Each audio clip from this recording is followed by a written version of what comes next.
An orphan girl sang to buy medicine when a black limousine appeared, and the man inside called her by her name. Alice was barely 13 years old, yet her deep and serene brown eyes reflected a maturity far beyond her young age. Her slender body stood upright on the corner of a busy avenue, where the hustle and bustle of the big city never ceased. Each afternoon, as the sun began its descent, Alice prepared for her routine, positioning herself under the dim light of an old street lamp, warming up her sweet but firm voice that filled the air with melodies of both nostalgia and hope. The surroundings were a mosaic of sounds and movement, impatient car horns blaring, street vendors shouting their wares of fresh fruit, second-hand clothing, and handmade crafts. Pedestrians hurriedly crossing the street, absorbed in their own thoughts and worries. In the midst of this urban chaos, Alice and her friend Daniela stood out with a quiet grace. Daniela, 16 years old, was a charming contrast to Alice's youth. Her light, rhythmic movements accompanied every note that left the younger girl's throat.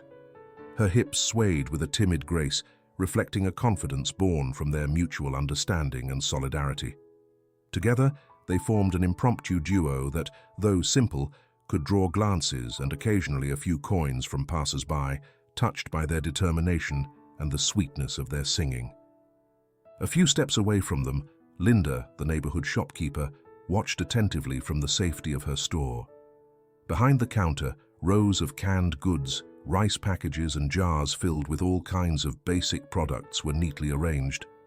Linda, a middle-aged woman with strong hands and understanding eyes, received each coin with a warm smile. She knew that every cent Alice managed to collect was crucial to support Matilda, the girl's ailing caregiver. She understood the value of each effort and, in a way, had become the safe keeper of that small yet significant endeavor. The sidewalks of the neighborhood were populated by familiar faces.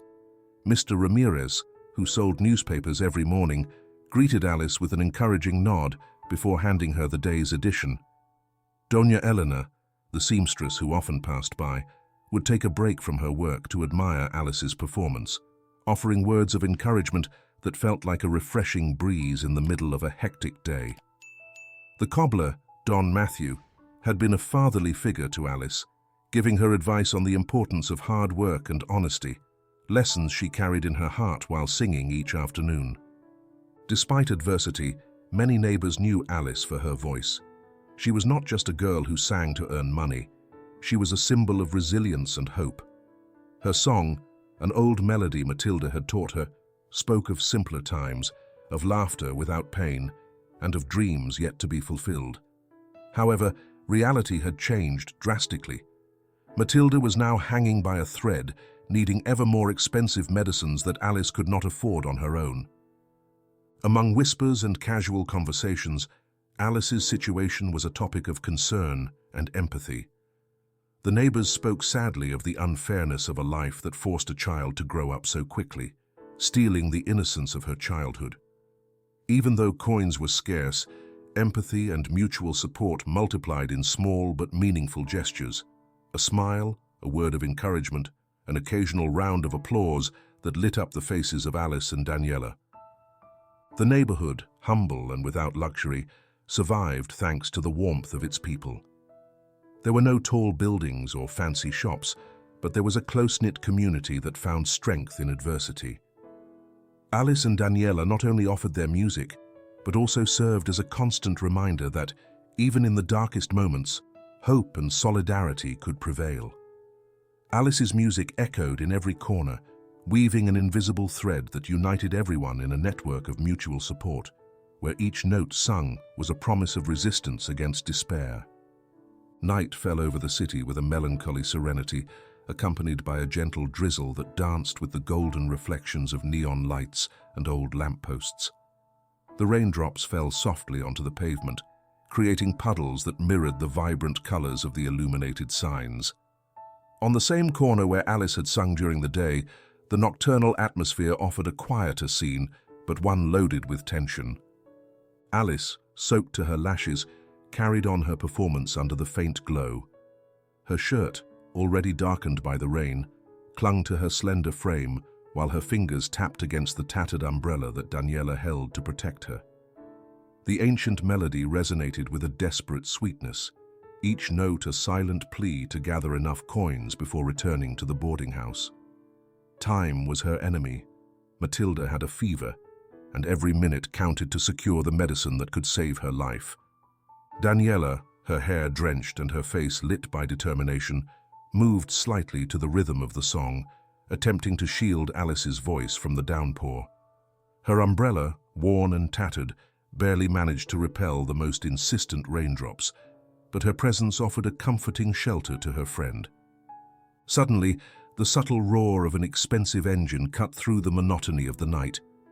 The few pedestrians who still ventured along the sidewalk looked surprised in the direction of the sound. An immaculate, gleaming black limousine contrasted sharply with the humble setting surrounding it. The vehicle came to a slow halt right on the corner where Alice and Daniela sang, momentarily halting the steady fall of rain around it. The rear window of the limousine slid down with a mechanical, precise motion, revealing inside the figure of a middle-aged man. His graying hair and intense gaze made him stand out, exuding an air of authority and mystery. With a deep, resonant voice, he pronounced Alice's full name, Alice Fernandez Garcia. Alice's heart skipped a beat. Her eyes, already weighed down with worry for Matilda, now brimmed with surprise and fear. She took a step back, stumbling slightly over the puddle that had formed around her. Daniela immediately covered Alice with the umbrella, but the man's face remained visible for a brief moment before the limousine's rear window rose again and it slowly pulled away, vanishing into the nocturnal rain. The unsettling appearance left Alice momentarily frozen, her mind racing to comprehend what had just transpired. How did he know her name?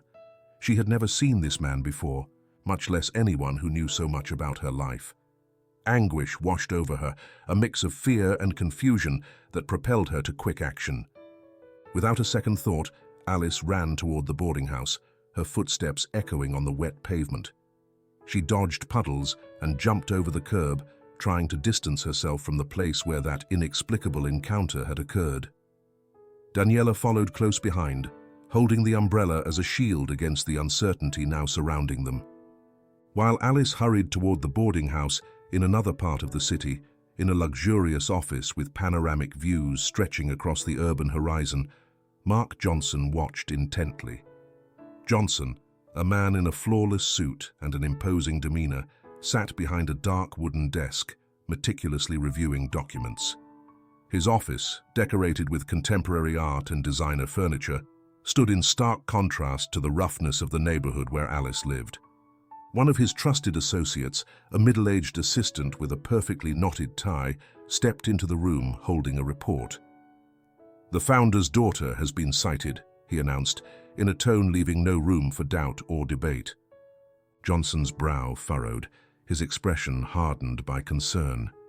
He knew exactly what his employee meant.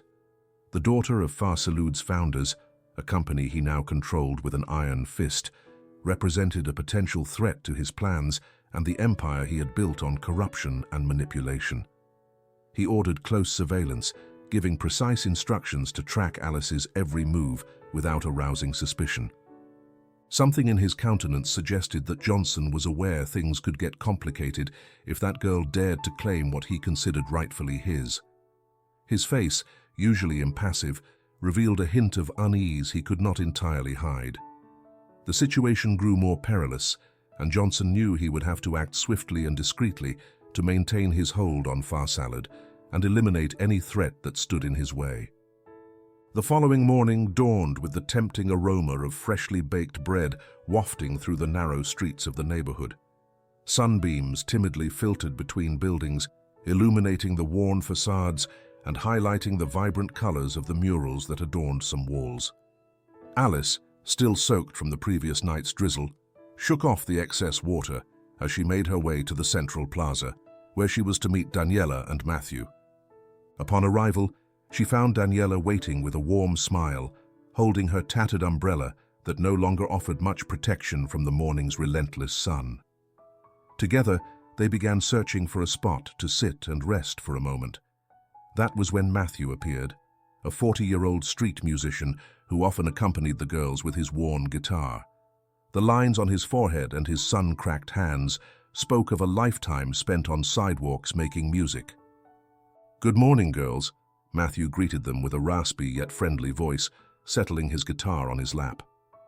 "Good morning, Matthew," Alice replied, grateful for his constant presence. "How are you today?" Matthew smiled, though his eyes showed a certain worry. "Just doing what I know how to do. And you?" Before Alice could answer, Matthew overheard someone mention the name Smith as a neighbor passed by. His expression became pensive, and a flicker of recognition lit his gaze. "Smith? Yes, that sounds familiar," he muttered, stepping away slightly to think. Alice watched his reaction with curiosity and a hint of fear, still unaware of the connection Matthew was making. A few steps away, in the cramped back room of the small boarding house where she lived, Matilda was coughing incessantly. Formerly a strong-willed, kind-hearted nurse, she struggled to recall details about Alice's parents. Her mind, foggy with fever, wrestled to bring back the faces of people who were kind and the sound of voices filled with conviction. Each cough rattled her frail body, and Alice ran to her side, gently holding her hand with a mix of tenderness and worry. "Easy, Matilda," Alice whispered, offering reassuring words while softly rubbing the caretaker's back. "We're doing everything we can to get your medicine." Matilda nodded weakly, her eyes searching Alice's for comfort. "Your parents? Who were they exactly?" Alice sighed, fighting the exhaustion and fear looming over her. "I don't remember much, but Matilda told me they were very good people.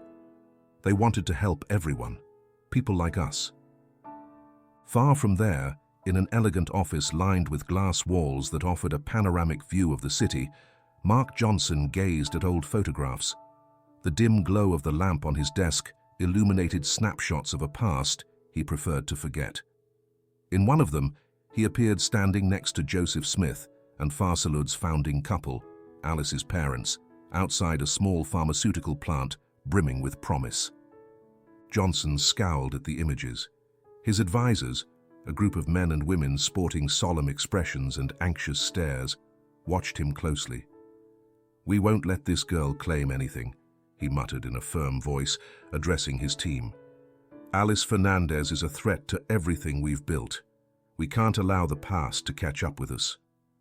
One of his advisors, a young man in a perfectly knotted tie, spoke up cautiously. "Mr. Johnson, we've intensified surveillance on Alice.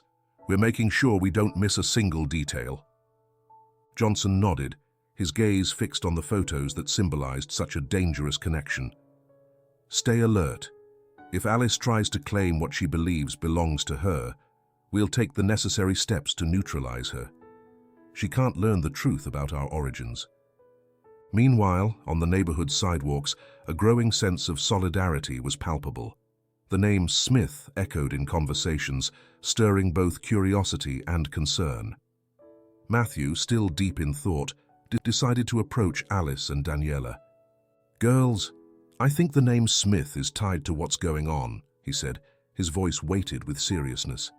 "Years ago, when I was young, a pharmacist named Joseph Smith came to this neighborhood promising cheaper, more accessible medicines. No one really knew him, but his arrival changed things."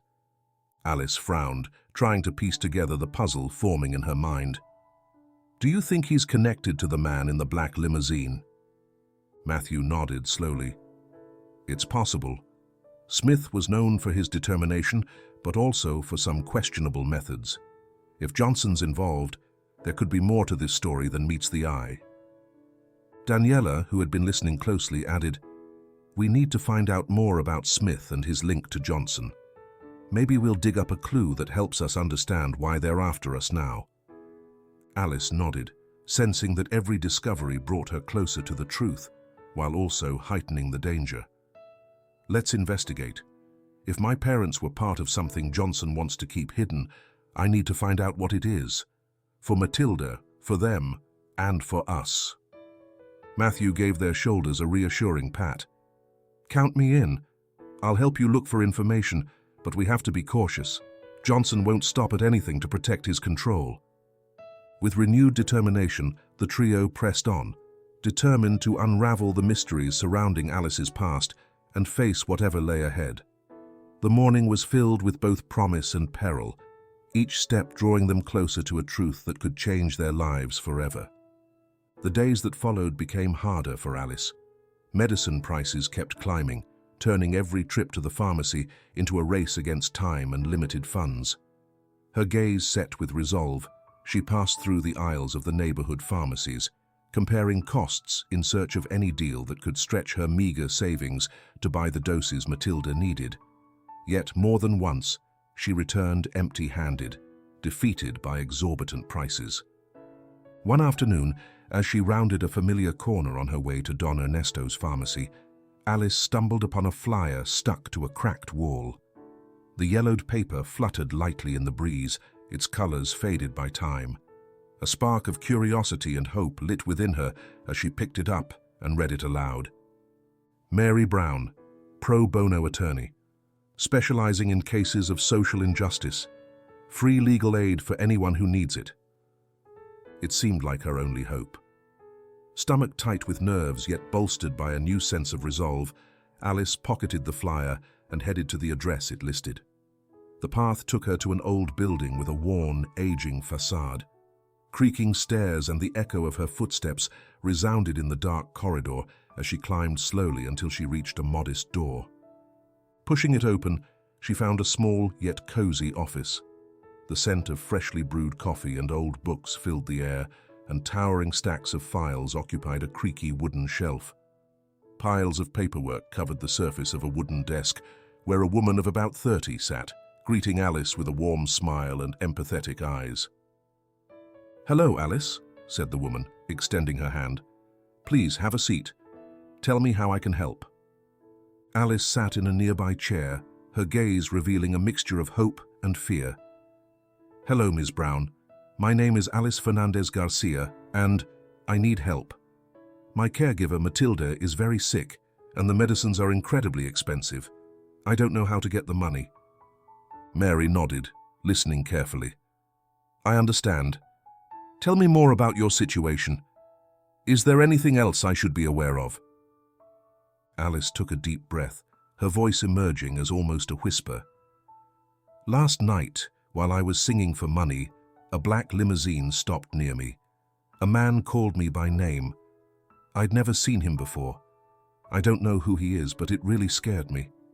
Mary's brow furrowed in thought. "Do you have any idea who that man might be? Someone from your family, perhaps? Anyone you know?" Alice shook her head. "No, I don't know him, but Matilda told me that my parents once worked with someone named Joseph Smith. I don't know much more, but apparently there's something dark about his past." Mary stood, heading over to a shelf where she pulled out a few documents. "I'll look into it, Alice. I can't promise miracles, but I'll do everything in my power to help. There may be legal precedents or social programs we haven't explored." Alice felt a small, hopeful spark reignite inside her. "Thank you, Ms. Brown. I'm not sure what else to do." As Alice left the office, wearing a faint smile of gratitude and a renewed sense of purpose, Mary remained at her desk, lost in thought. The case would be anything but simple, yet the girl's determination reminded her why she had chosen to become an attorney in the first place, to fight for those who couldn't fight for themselves. However, in another part of the city, far from the warm refuge of Mary's office, Mark Johnson stood in front of the large windows in his luxurious headquarters. With a cold, calculating stare, he received the news that Alice had sought legal counsel. "The founder's daughter has been spotted," one of his men reported, tension threading his voice. Johnson's brow furrowed, his mind racing. Alice's foray into the legal world was a direct threat to his control of Far Salud. Without a moment's delay, he ordered the surveillance tightened. "Send 2 men. I want them to follow her every move, without causing any suspicion. We can't let her get legal help. If she's supported by an attorney, we need to stay one step ahead and neutralize any chance of a claim." A dark shadow of Johnson fell once more over the matter, threatening to snuff out the glimmer of hope Alice had just begun to glimpse.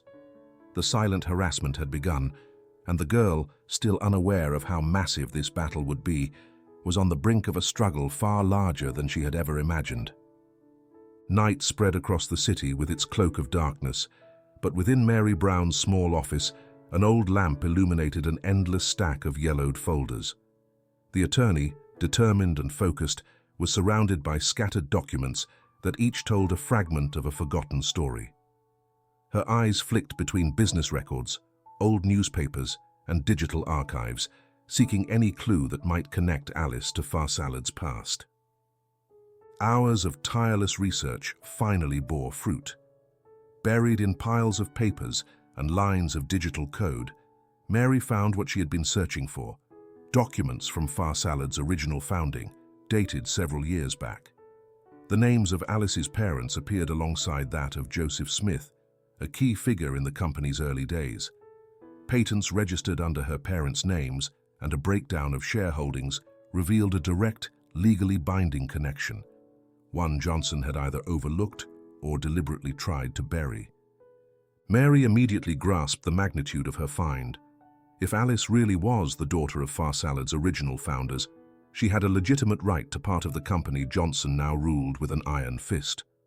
Those shares had never been legally transferred after her parents' untimely passing, leaving a void that Johnson was exploiting to consolidate his power and wealth. With her heart pounding, Mary organized the documents, taking care that every piece of evidence was properly filed. She knew this discovery could change everything for Alice and for the fight they had begun. Wasting no time, she decided she had to tell the girl straight away. That same night, Mary summoned Alice to the office. The girl arrived, looking tired but hopeful, her eyes still mirroring the worries of recent days. Mary welcomed her with a reassuring smile and motioned for her to sit down. "Alice, I have something important to show you," Mary began, sliding a folder toward her. "I've been investigating Farsalad, and I found information that could help you claim what's rightfully yours." Alice took the folder with trembling hands, her eyes darting across the documents Mary had arranged.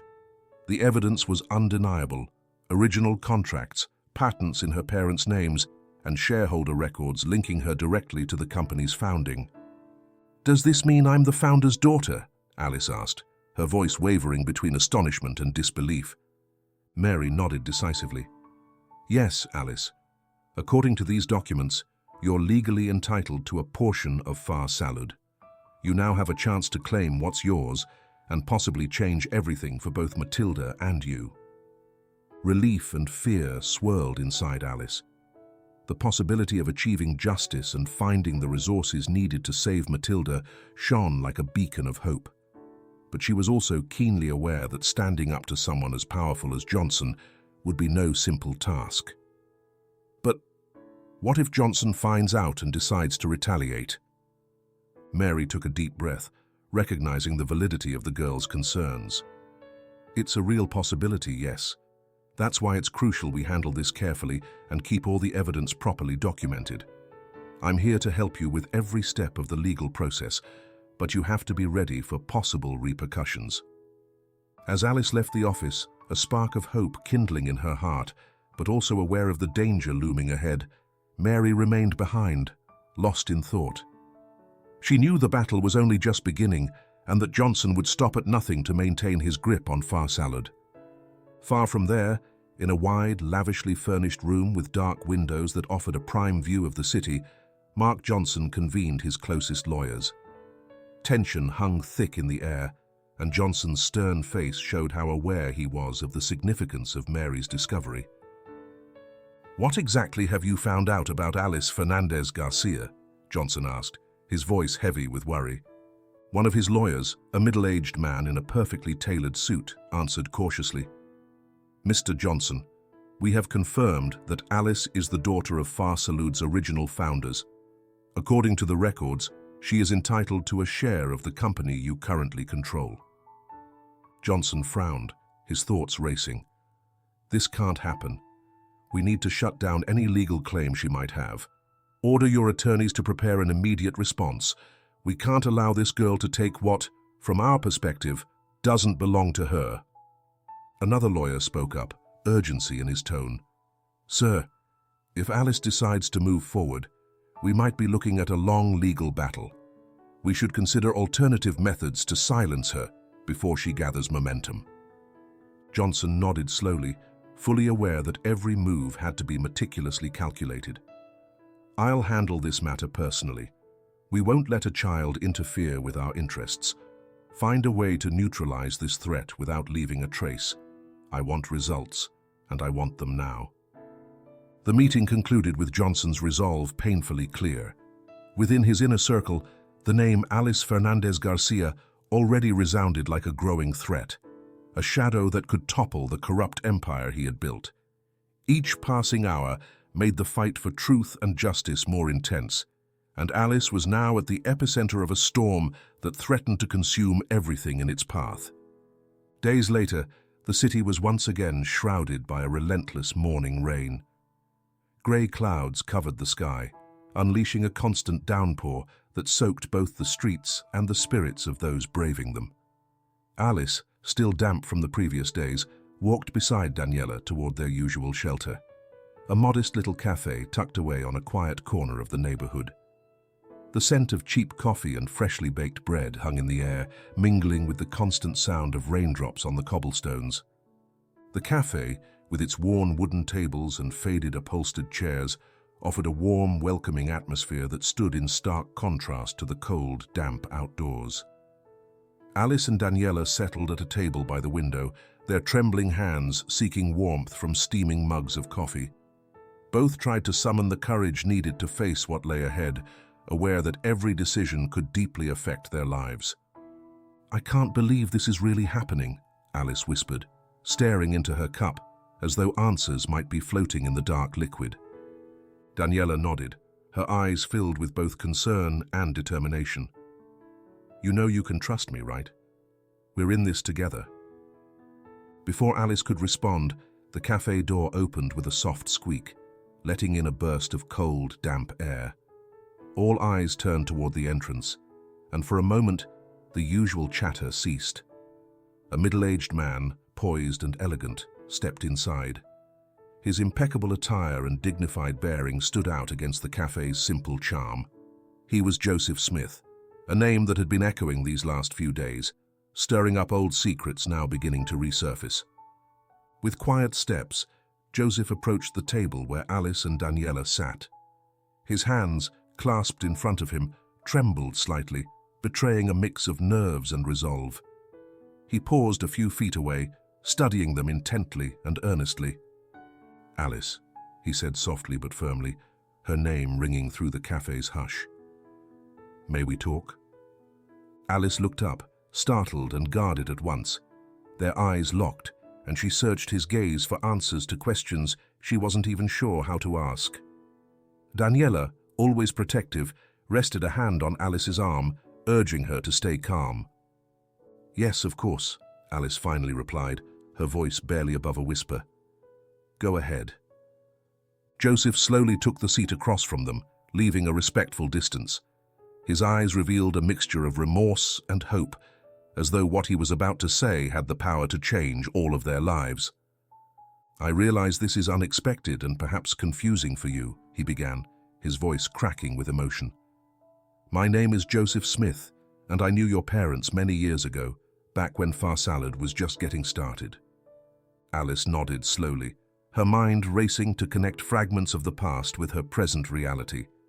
Daniela watched closely, her gaze reflecting both curiosity and caution. "Your parents played a vital role in creating Far Salad," Joseph went on, nostalgia and regret lacing his words. "They worked tirelessly to ensure the company could fulfill its mission of providing affordable, high-quality medicines to those who needed them most. Over time, though, internal conflicts arose that changed the company's direction." Hearing her parents mentioned triggered a surge of emotion in Alice. She clung to the hazy memories she had, clinging to what Matilda had told her over the years. "Why did we never talk before?" Alice asked, her voice quavering. Why weren't you there when we needed you most?" Joseph lowered his gaze, his intertwined fingers trembling even more. "I'm sorry, Alice. There were so many complications, decisions we made in difficult times. Eventually, I realized my mistakes and regretted not being more present for you both." Gently, Daniela tried to alleviate the tension at the table. "Joseph, we're trying to gather our strength to stand up to Johnson and ensure Matilda gets the medicine she needs. Any help you can offer would be invaluable." Joseph looked up, meeting Daniela's gaze with gratitude and resolve. "I understand, and I'm here to help. Your parents left behind a legacy that Far-Salud has corrupted over time. I want to help you set things right, to recover what was originally theirs." A spark of hope lit inside Alice, though distrust still weighed on her. "How can you help?" she asked, striving to remain composed. "I have access to documents and records that could strengthen your legal claim. I can also help fund the medication Matilda needs. I can't promise you much, but I'll do everything in my power to help," Joseph replied, his voice charged with sincerity. Alice looked over at Daniela, searching for encouragement or caution. Daniela nodded subtly, suggesting that, for now, they could trust Joseph. Alice exhaled, the gravity of the situation bearing down on her, yet she could feel the urgent need for his aid. "I don't have any other choice," Alice decided, her eyes shimmering with a blend of determination and unease. "If you can help me, I'd be grateful." Joseph extended a hand to her, a gesture of support. "We're going to work together, Alice. Together we can stand up to Johnson and ensure your parents' legacy isn't lost in corruption." As Joseph and Alice began discussing the steps they would take, the city beyond the cafe carried on under the unrelenting rain. In the large, luxurious office of Mark Johnson, the consequences of his own actions echoed strongly. Johnson, in his immaculate suit and with his haughty demeanor, looked out at the city through the dark window, his thoughts spinning around the latest revelations. One of his subordinates walked in, handing him a detailed report. "Mr. Johnson, we've tightened surveillance on Alice Fernandez. Joseph Smith is involved, and it appears he's working with her." Johnson frowned, his eyes fixed on the report. He knew every move against Alice had to be handled with precision. Joseph's involvement added another layer of complexity to the situation, and Johnson wasn't about to let that weaken his hold on Far-Salud. "Make sure Joseph doesn't interfere any more than necessary," Johnson commanded, in a cold, authoritative tone. "We need to silence any threat he poses to our empire." "Understood," said his subordinate, inclining his head in a sign of respect and submission. Johnson rose from his desk, walking to the window and watching the rain continue to fall over the city. He knew time was against him, and every passing moment strengthened Alice and Joseph's position. His determination to maintain control grew stronger, fueled by the need to protect his legacy, built on corruption and manipulation. Meanwhile, back at the cafe, Alice and Joseph continued their conversation, outlining their plans. The young girl felt the weight of responsibility on her shoulders, but also a fresh hope sparked by Joseph's willingness to help. Ever present, Daniela offered words of support and suggestions to solidify their legal case against Johnson. Outside, the rain fell on and on, symbolizing both the cleansing Alice sought and the storm Johnson was prepared to unleash to maintain his dominion. At that modest cafe table, an alliance took shape that might alter the destiny of everyone involved, confronting Far-Salud's dark past with the light of truth and justice. In the heart of the industrial district, far from the city's central bustle, stood Far-Salud's imposing plant. Composed of metal structures and opaque windows, the facility housed the core of a company that once promised to revolutionize access to affordable medicine. Over the years, however, Far-Salud had become a symbol of corruption and exploitation, a place where the race for profit eclipsed any commitment to public health and well-being. Inside the plant, in a stark room thick with the sharp scent of chemicals and dampness, 45-year-old Jenna Miller prepared for a pivotal meeting. Standing tall, her determined gaze unwavering, Jenna had led the workers' union for years, becoming the voice of those who could no longer speak for themselves. Her hands, calloused from years on the production lines, held firmly to a folder brimming with reports and testimonials. A room gradually filled with weary, disheartened employees. Their faces, marked by long workdays and constant worries, reflected a blend of fear and resignation. Among them were men and women of various ages, bound by a shared sense of injustice that weighed heavily on them.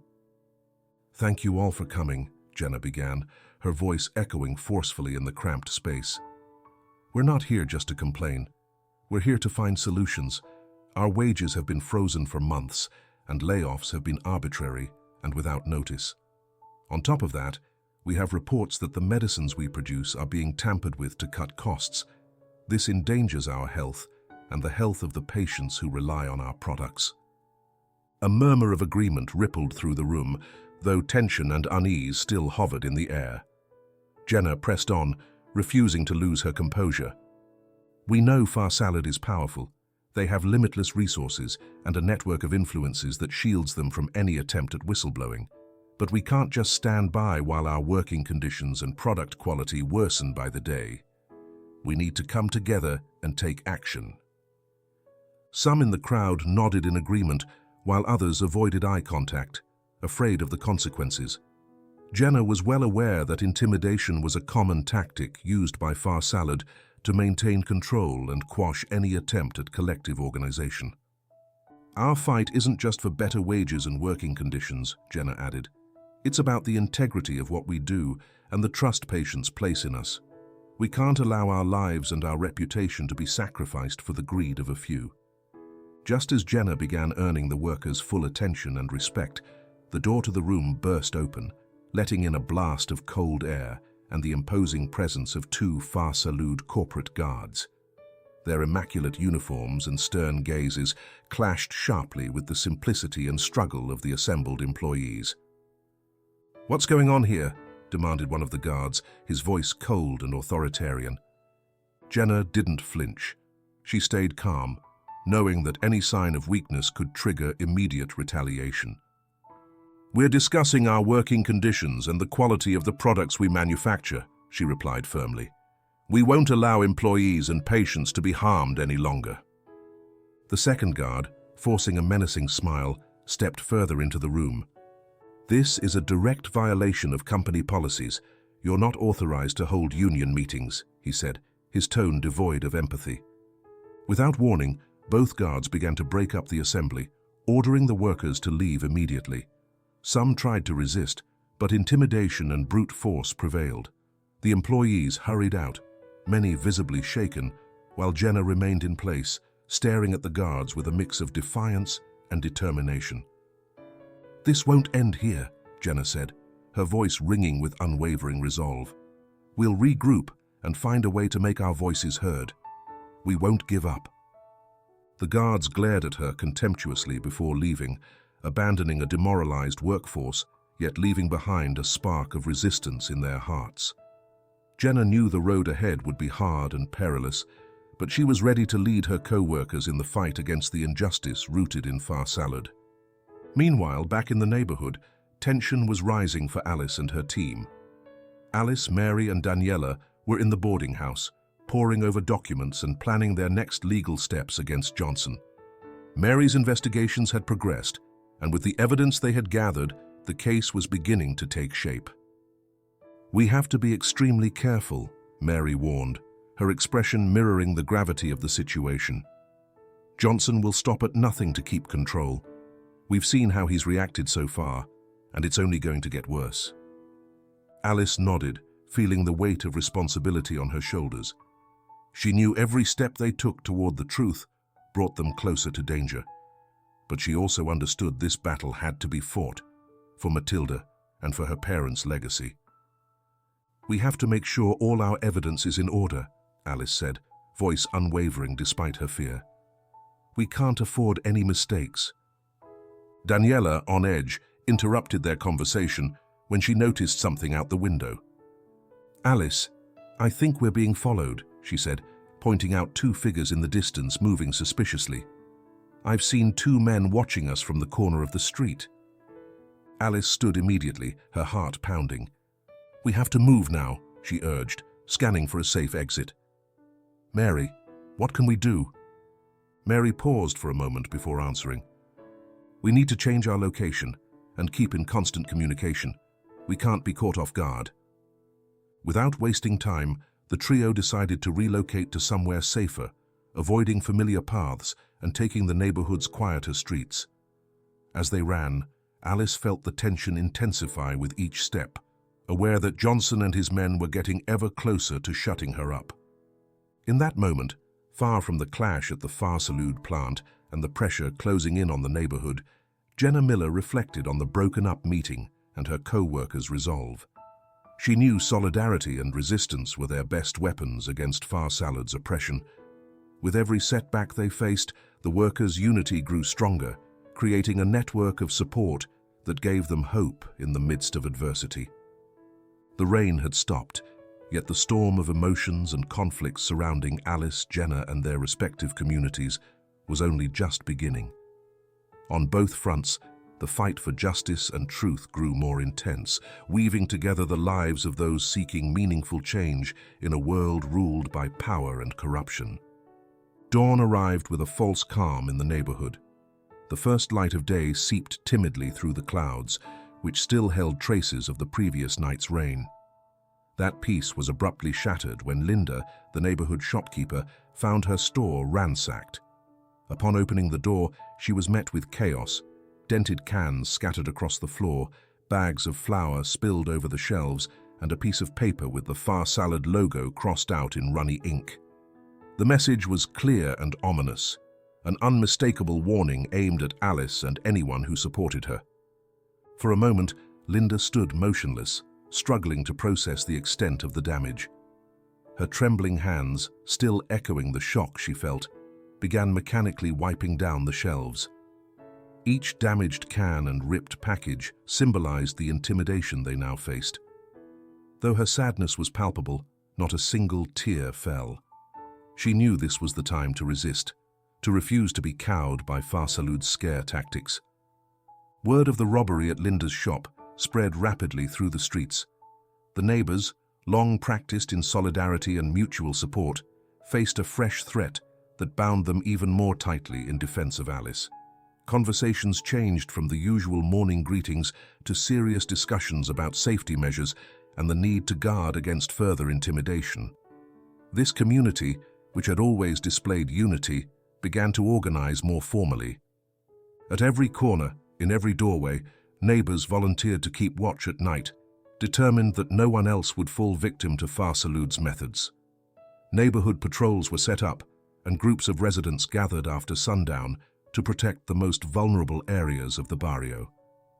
Despite her recent ordeal, Linda led these initiatives with renewed determination, fully aware that every small effort helped reinforce the community's resistance and safeguard Alice and her supporters.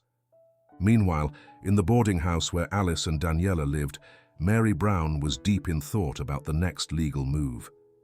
Meetings with Alice had opened a critical path toward justice, but Mary knew she needed to bolster her case even further to take on an adversary as powerful as Johnson. The documents they had gathered were solid, but key pieces were still missing, pieces that might tip the scales in court. Daniela, visibly on edge, couldn't shake the sensation of being watched. One afternoon, while they were reviewing documents in the common area, Daniela pointed out something outside the window. "Alice, I think we're being followed," she said, indicating two figures in the distance, moving suspiciously. "I've seen two men watching us from the corner of the street." Alice jumped to her feet, heart pounding, then looked to Daniela and Mary for a quick solution. "We have to act now," she commanded, her voice resolute despite the fear inside her. "Mary, what do we do?" Mary's concerned eyes flickered in thought before replying. "We need to relocate and stay in constant touch. We can't be caught in a vulnerable spot. Let's head to the cafe where we last saw Joseph. It'll be safer there." Wasting no time, the trio set off for a safer location, avoiding well-known routes and sneaking through the neighborhood's quieter streets. As they hurried on, Alice felt tension build inside her with each step, well aware that Johnson's men were drawing ever closer. Yet Joseph Smith's presence, while adding new layers to the fight, also brought a renewed hope of assistance. Elsewhere in the barrio, Jenna Miller, the union leader, was fighting her own battles. The broken-up meeting at Farsalud's plant had left workers even more demoralized, but Jenna's resolve never wavered. She understood that resistance had to carry on, and that the fight for better working conditions and for the integrity of Farsalud's products was tightly interwoven with Alice's struggle for justice. That night, Jenna called a clandestine meeting at the home of one of the workers, away from Farsalud's constant scrutiny. The room was lit by the faint glow of a single table lamp, and the air carried the aroma of coffee and the weight of conspiracy. Still scared by the attack on Linda and the company's recent intimidation, the laborers gathered quietly, listening intently to Jenna's words. "We can't let fear paralyze us," Jenna began, her voice steady and determined.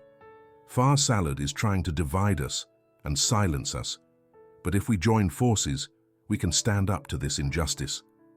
Alice is fighting for the truth and for her family, and we're fighting for our dignity and our labor rights."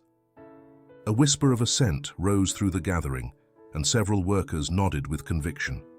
Jenna went on, outlining an action plan: peaceful protests, official complaints, and collecting evidence of the company's wrongdoing.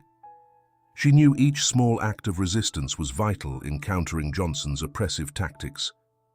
A sleek office lit by halogen lamps served as Mark Johnson's vantage point as he gazed at the city through his darkened window, his panoramic view spanning the entire urban horizon. His commanding presence and immaculate suit were symbols of his power and authority. Intimidation had long been his favored weapon, and Johnson refused to let a mere girl and her small group of allies threaten his empire. He rose from his chair and approached a table covered with various reports and documents. His eyes flicked over the papers with a cold, calculating glare, weighing each move that could secure his hold on Farsalud. He knew Alice posed a direct threat to his plans and to his domination of the company. One of his assistants, a middle-aged man sporting a perfectly knotted tie, entered the room holding a folder. "Mr. Johnson, we've received word that Alice and her team are being closely watched," he reported, his voice laced with urgency. Johnson frowned, his thoughts whirling. "That can't happen. We need to intensify our surveillance and ensure any legal accusations are thwarted," he ordered firmly. "Send 2 men to continue following them, but do it discreetly. We don't want them suspecting drastic measures." "Understood," the assistant replied, bowing his head respectfully. "I've also coordinated with our pharmaceutical suppliers to drive up the price of the medicine Matilda needs. Our goal is to choke off any avenue that might give Alice leverage." Johnson nodded, his gaze fixed on the skyline. "Excellent. Financial pressure will be our greatest ally. While Alice wrestles with the quandary of accepting questionable help and wrestling with her pride, we'll keep pulling strings from the shadows. We won't let this girl or her legal battle succeed. Maintain control." Back in the neighborhood, Alice, Mary, and Daniela met at the boarding house to go over documents and plan their next legal moves against Johnson. Mary, anxious yet resolute, knew she needed more evidence for the courts to give their case the solid hearing it deserved. "We have to find a witness who can corroborate the documents we've found," Mary said, her voice wavering slightly. "Someone who can validate the authenticity of your parents' patents and shares." Alice nodded, her mind racing for a solution. "Maybe Joseph Smith can help us with that. He has access to information we might need." Daniela, ever vigilant, glanced out the window and noticed the 2 men who had been tailing them. "Alice, we need to be more careful. They're already trying to intimidate us." Alice drew a deep breath, feeling the weight of responsibility settle on her shoulders. "We don't have another choice. Matilda is counting on me, and so is the legacy of my parents. We can't stop now." Mary decided it was time to act promptly. "Let's go find Joseph and see what else he can contribute to our case. Every piece of additional information makes us stronger and makes it harder for Johnson to wipe us out without leaving a trace. As the trio prepared to leave, Daniela picked up Alice's cell phone and scanned her messages. "We need to keep in constant contact. We can't let them catch us off guard." Alice nodded, her resolve growing despite her fear. "We're doing this together, for Matilda, for my parents, and for the entire neighborhood that supports us." Right then, the community's solidarity came into sharp focus. Neighbors, fully aware of the threats they were facing, banded together to protect one another. Linda, despite the damage done to her store, stepped up to lead a nighttime watch group, while other residents volunteered for shifts to stay alert to any suspicious activities. The neighborhood, previously weighed down by worry, now glowed with a renewed determination to confront the injustice looming over them. The rain had ceased, yet the storm of conflict and tension swirling around Alice, Jenna, and their respective communities was only beginning. On both fronts, the fight for justice and truth was intensifying, intertwining the lives of those seeking meaningful change in a world ruled by power and corruption. The neighborhood's resistance efforts and Alice's alliance with Joseph Smith formed two lines of defense in a battle that promised to be grueling and hazardous, yet essential for restoring dignity and integrity to the heart of the barrio. Leonard Grimes, a middle-aged independent journalist, had spent more than a decade trying to uncover the mysteries and secrets surrounding Farsalud. His office, a cramped attic room in an old neighborhood building, was crammed with piles of documents, newspaper clippings, and Polaroid photos taped to the walls. Though he'd faced countless obstacles and veiled threats, Leonard's determination never waned. He'd been discredited for publishing stories that clashed with big media interests, sidelined by his peers, and sometimes threatened, albeit indirectly, to stop his investigations. Still, his passion for the truth and commitment to justice kept him steadfast in his mission. In recent months, Leonard had tried in vain to obtain hard evidence of Farsalud's corrupt practices. His efforts had all but stalled until an unexpected phone call came from Mary Brown, the lawyer assisting Alice Fernandez Garcia in her legal fight against Mark Johnson. Having heard of Leonard's integrity and knowing he was one of the few journalists willing to tackle such a sensitive case, Mary contacted him. That afternoon, in a quiet corner of the neighborhood's central park, far from prying eyes and the incessant clamor of the city, Leonard and Alice met for an interview.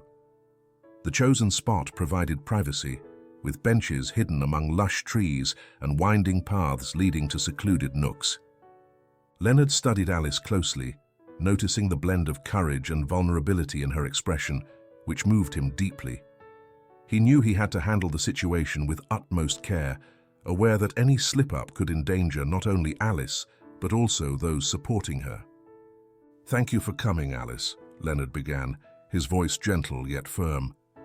"I know your time is valuable and that you're dealing with many difficult things. I want you to know I'm here to listen and to help however I can." Alice nodded, taking a seat on the bench and attempting to conceal her nervousness.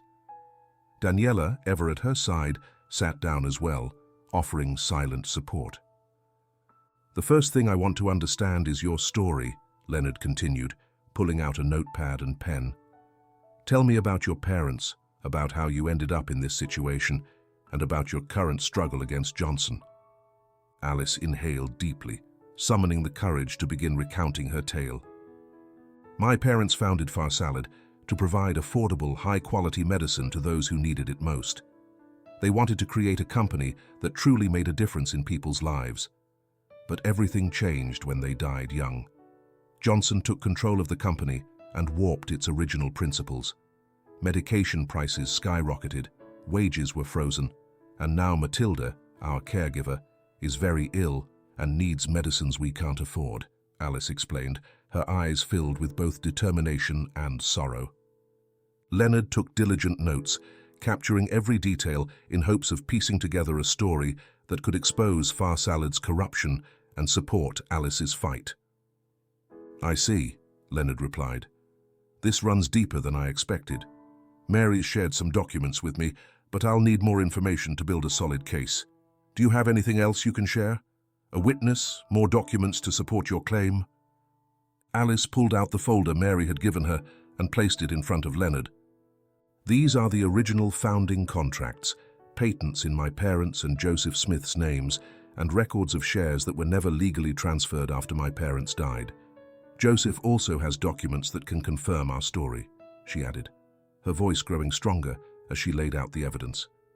Leonard examined the documents carefully, his mind racing to connect the dots. He knew this information might be key to undermining Johnson's corruption and restoring what Alice's parents had envisioned. "This is excellent," Leonard said, looking up with a hint of admiration. "These documents are crucial. With them, not only can we present a solid case, but we can also craft a narrative that resonates with the public. But we must be extremely cautious. Johnson is powerful and will stop at nothing to protect his interests." Alice nodded, fully aware of the danger that deeper involvement would bring. "I know it's risky," she replied, "but I don't have a choice. Matilda needs that medicine, and my parents deserve for their real legacy to be remembered." Leonard placed the folder back on the bench, his own determination evident in his eyes. "I'll investigate further," he said. "I'll reach out to contacts in the pharmaceutical industry, check old records for any piece of information that can strengthen your case, and try to track down former employees who can testify about Farsalud's corrupt practices under Johnson." A spark of hope lit up within Alice. The prospect of finally seeing justice no longer felt so remote now that she had someone with Leonard's experience and integrity on her side. "Mary and I will be here to support you every step of the way," she added, gratitude ringing in her voice. "We don't want to endanger the neighborhood or anyone else, so we must keep this under wraps at all times." Leonard nodded, acknowledging the gravity of what lay at stake. "Of course," he replied. "I'll be as discreet as possible, but I also need you to trust me. This isn't just your story. It's the story of the entire neighborhood suffering because of Farsalud's practices." As the two women said goodbye and walked away, Leonard couldn't help noticing a car parked at a distance, two men smoking yet not letting go of the steering wheel. His journalistic instincts told him something was off. He sensed he was being watched, but he also understood he now had more than just a story. He had the hope of helping a vulnerable girl and her community face a monumental struggle against corruption and injustice. Upon returning to his office, Leonard once again reviewed the documents he had received from Alice and Mary. The connections among the original founders, the legal records, and Farsalud's current practices were gradually forming a clear picture of the corruption Johnson had put in place.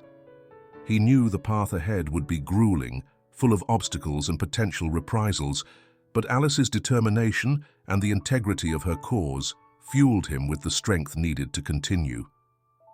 That night, as he pored over his meeting notes, Leonard prepared for the next step.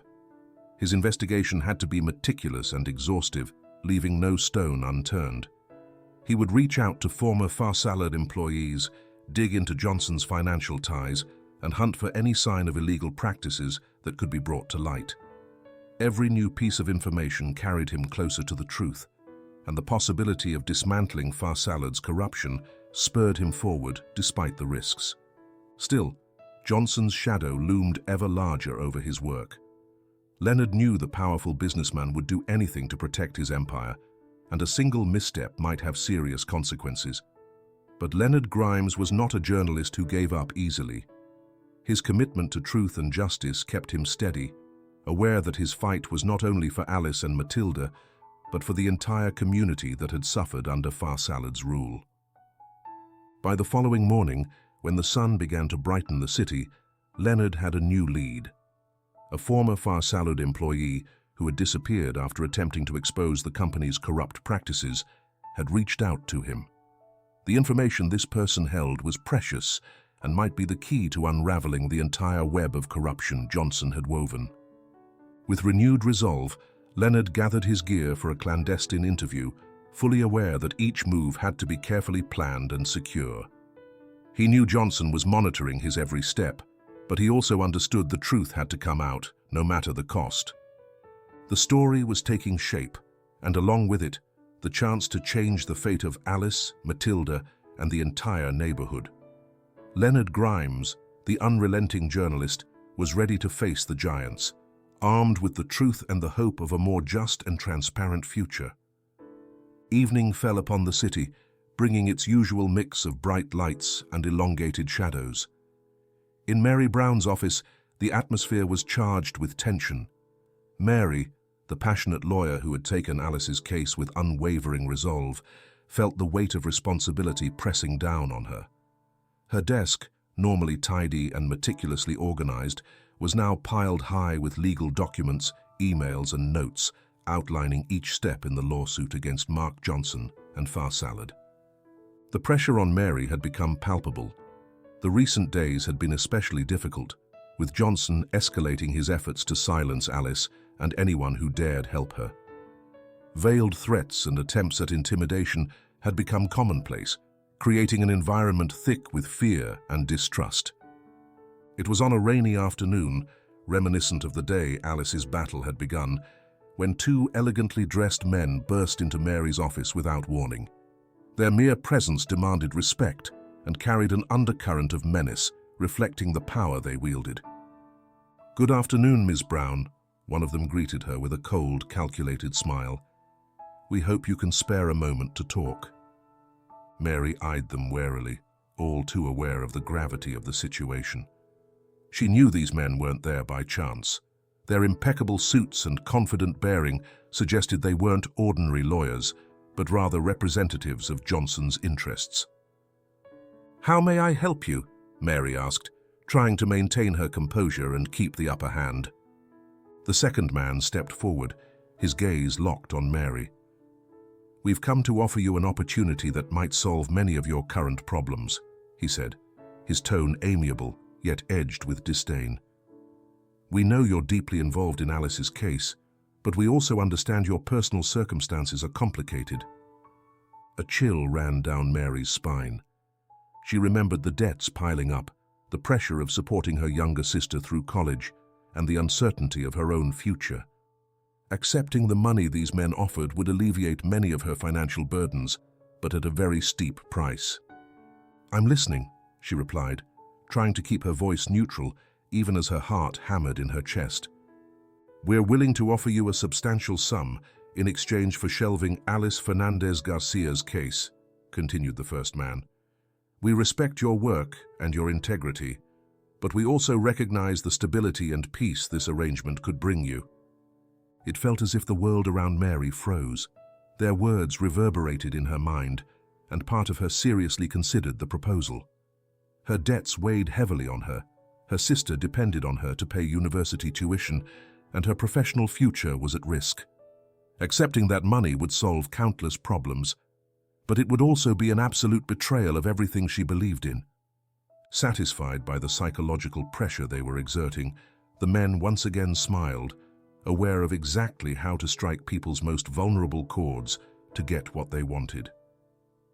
"You needn't decide this instant," the second man added, his voice soft yet firm. "We merely wanted to present this opportunity. Think it over, Ms. Brown. We don't want to complicate things unnecessarily."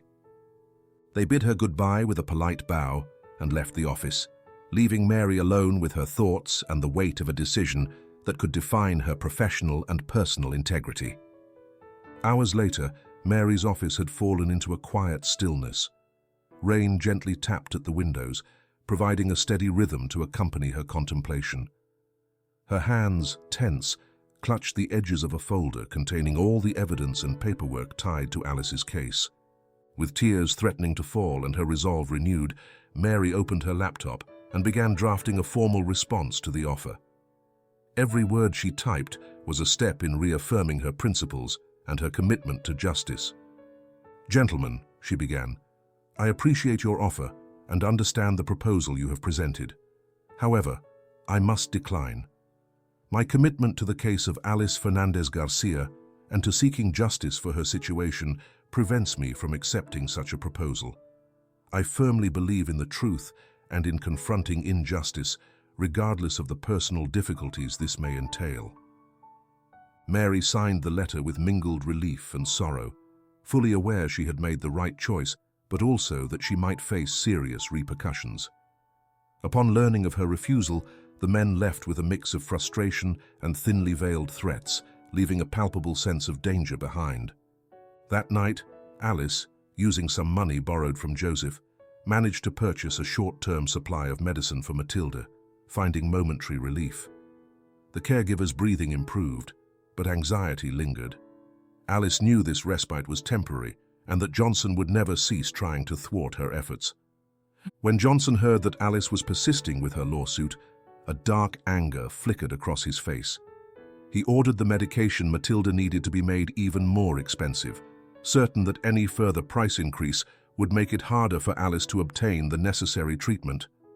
His strategy was clear: choke off any avenue that might empower Alice, undermine her legal struggle, and keep his grip on Far Salud intact at all costs. Tension mounted throughout the neighborhood, as each of Johnson's moves sowed more fear and despair among the residents. Alice, feeling the walls closing in around her, wrestled with whether to accept Joseph's help, despite the sting to her pride.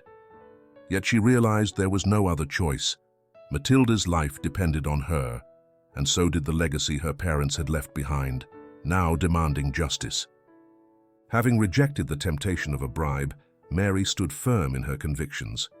She understood that their fight was not just a legal one, it was also moral and emotional.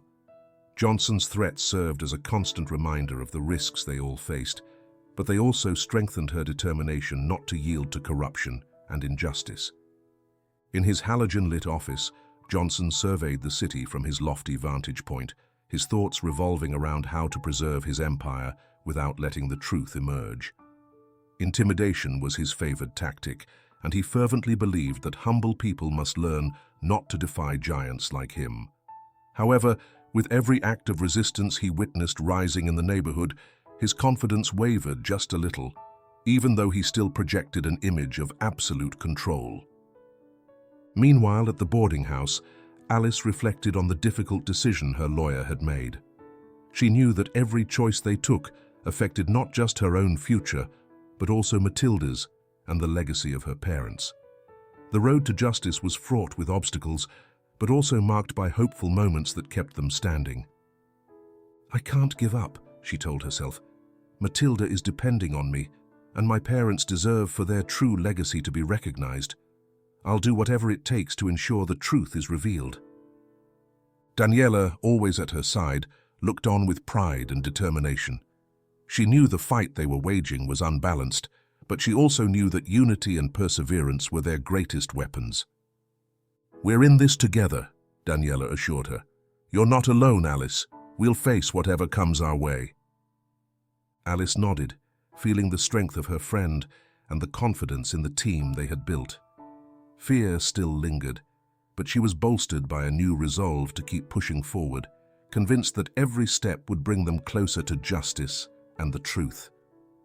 Although Mary was under mounting pressure, her decision to reject the bribe had made her stronger. Upholding her conscience and her dedication to justice would underpin the struggle ahead. She knew the battle would be grueling and dangerous, but she also recognized that giving in was not an option. Alice's fight was her fight too, and together they could stand against the dark forces threatening to destroy everything they had fought to build. Thus, in a city holding its breath at the showdown between good and evil, Mary, Alice, Daniela, and the entire neighborhood community braced themselves for the challenges yet to come, united by a shared purpose and an unyielding determination to fight for truth and justice. On a cold, dark night, the streetlights in the neighborhood flickered intermittently, casting elongated shadows that seemed like weary eyes watching from afar. The air was heavy with a damp chill, and the silence was broken only by the occasional howl of the wind and the distant rumble of an engine. Matthew, the street musician, moved forward with slow but determined steps along the cobblestone streets, carrying the weight of a past he preferred to keep hidden. Matthew had not always been the hardened man who now roamed the sidewalks with a worn guitar on his back. Years ago, he had worked at Far Salud as a laboratory assistant, filled with hope and conviction. He believed in the company's initial promise, to offer quality medications at reasonable prices to help those who needed it most. However, over time, his responsibilities had been reduced to minor routine tasks. What began as an opportunity to contribute to a noble cause had turned into a daily struggle against indifference and corruption. As Matthew walked on, his hands, once skillful and steady in handling laboratory equipment, now gripped a USB flash drive nervously. This small device held the truth Farsalud sought to conceal. He had gathered compromising documents, internal reports that proved bribes to officials, emails showing the adulteration of drugs, and shady deals aimed at cutting costs at the expense of public health. These documents were his only hope of exposing the corruption eroding the company's foundations and avenging his parents' legacy. That night, Matthew had arranged to meet Leonard Grimes, the relentless journalist, in a dark alley behind a closed bakery. The smell of stale yeast and the echo of their footsteps on the cobblestones gave the encounter a clandestine and dangerous feel. He knew he was risking everything by trusting someone outside his immediate circle, but Leonard's determination to unveil the truth had convinced him it was worth the gamble. Upon reaching the alley, Matthew paused for a moment, scanning the area to ensure they weren't being watched. Then he moved toward Leonard, who was already waiting in a corner, lighting a cigarette with mechanical motions.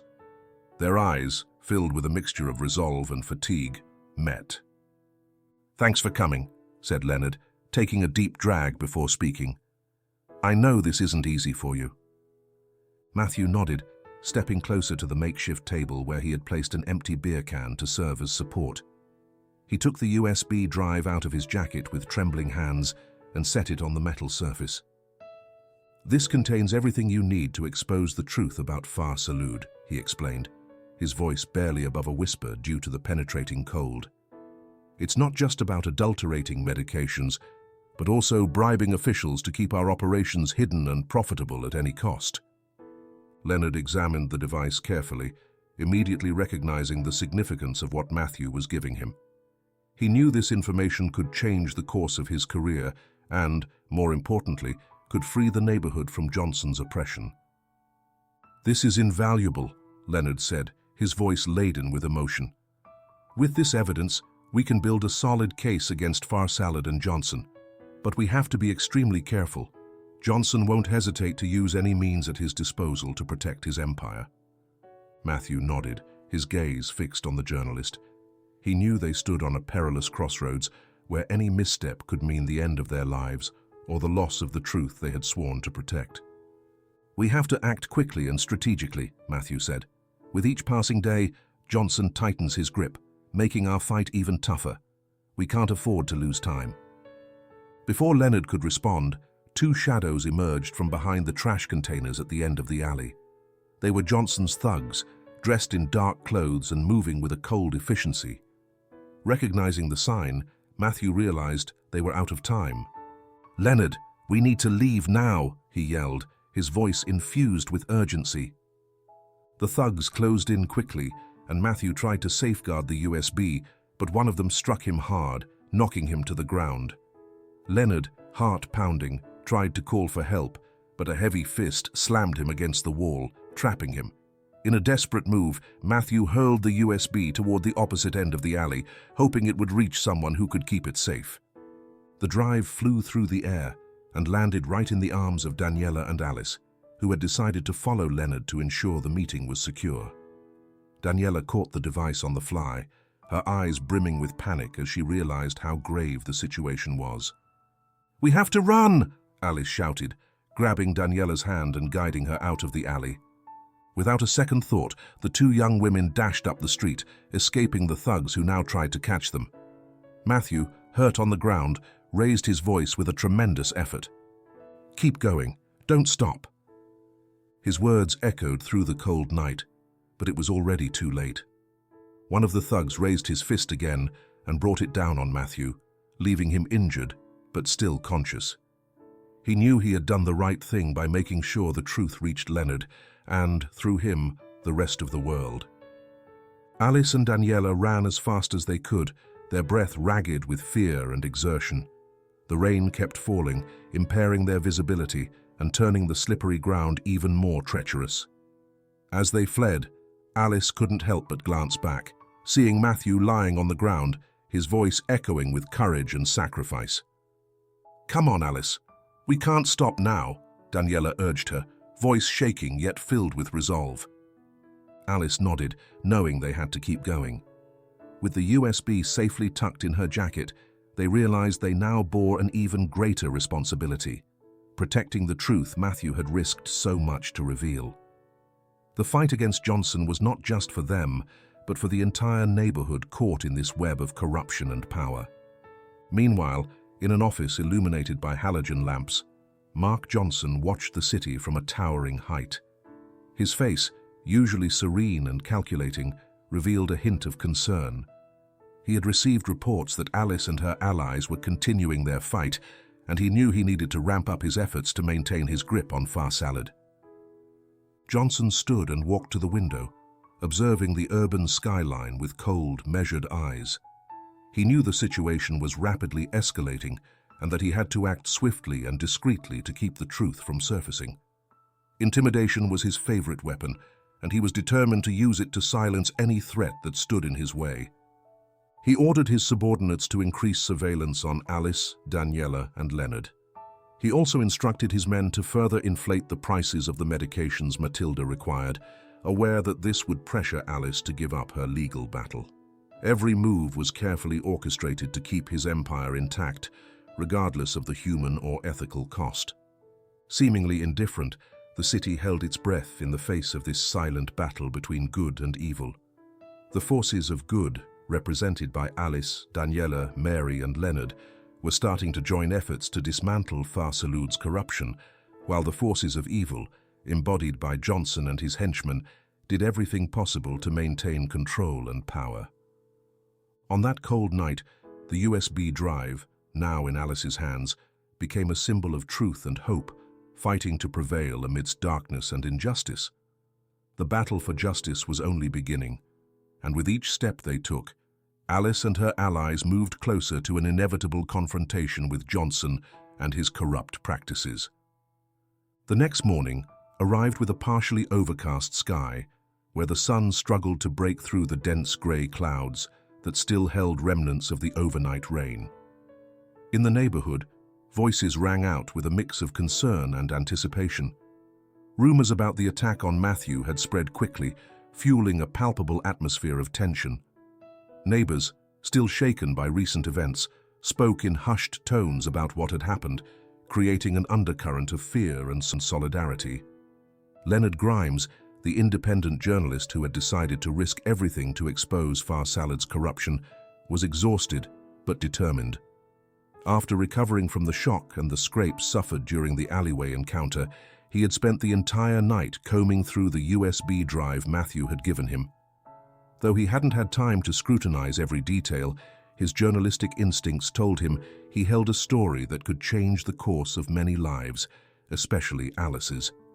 Without waiting to gather every piece of evidence, Grimes decided to take the first step and publish a preliminary article in an independent digital outlet called Voz del Barrio. He knew that every moment of delay could be crucial, as Johnson and his allies did not hesitate to act quickly to silence any threat. With trembling fingers, he typed and edited the text repeatedly before finally hitting publish. The article was scathing, accusing Far Salud of illegal practices such as drug adulteration, bribing officials, and labor exploitation. For the first time, it publicly named Alice Fernandez Garcia as the overlooked heir of the company's original founders. Though still incomplete and lacking all the necessary evidence, the article was designed to stir the pot and put Far Salud under public scrutiny. Grimes knew it was only the beginning, but it was an essential step in exposing the truth and supporting Alice's struggle. A few hours after its release, the story started circulating on social media and local online forums. The impact was immediate. Readers reacted with outrage, sharing the article and posting messages of support and solidarity for Alice. However, critical voices and skepticism also surfaced, as some still doubted the veracity of the accusations without irrefutable proof. Mark Johnson, upon learning of the publication, responded with restrained fury. In his large office overlooking the city, he summoned one of his aides with a voice brimming with anger and determination. "What's going on here?" Johnson growled, frowning as he stared at the article on his computer screen. "This is unacceptable. We need to respond immediately." His aide, nervous but loyal, tried to calm him while reporting on the article's initial fallout. "Mr. Johnson, the publication has caused quite a stir. Many people are talking about Alice's case and the accusations against Far Salad. We need to act quickly to counter this information." Johnson rose from his chair, his imposing posture reflecting the power and authority he had built over the years. He knew he had to act quickly and strategically to maintain his hold on the company and protect his reputation. "Arrange an immediate press conference," he ordered. "We need to disprove these accusations and protect our public image. We'll also ramp up the pressure on our pharmaceutical suppliers to further raise the prices of the medications Matilda needs. We can't let Alice gain any ground." Meanwhile, in the neighborhood, the reaction to Grimes's article began to have a domino effect. Jenna Miller, the union leader who had faced reprisals and now saw an opportunity, called an urgent meeting with union members. She knew that if the truth about the founders came to light, her own complaints about deteriorating working conditions and the internal corruption at Far Salad might gain momentum and credibility. "This is the moment we've been waiting for," Jenna said, her voice ringing with passion and determination. "Grimes's article has opened a door for us. If we can link Far Salad's corrupt practices to the working conditions we've endured, we might win the public and legal support we need for our demands." Although the workers were still traumatized by the assault on Linda, they showed signs of hope and motivation. Jenna continued outlining an action plan that included gathering more evidence, organizing peaceful demonstrations, and seeking allies both within and outside the community who could bolster their claims. In the midst of all this, Alice was beginning to feel the weight of public attention pressing down on her. Though the neighborhood's support offered some comfort, she also felt the pressure of conducting her fight with integrity, resisting the temptation to be consumed by her emotions. Strange stares and suspicious glances seemed to follow her everywhere, constantly reminding her of the dangers she faced. Mary Brown, aware of the heightened media attention, decided to strengthen the legal strategy. She met with Alice at the boarding house to discuss their next steps and ensure that all evidence was in order. "Grimes's article has placed Far Salad right in the crosshairs," Mary explained, reviewing the documents with Alice. "Now we need to consolidate our proof and find testimonies that can back up our accusations. And we must be ready for any retaliation Johnson might launch."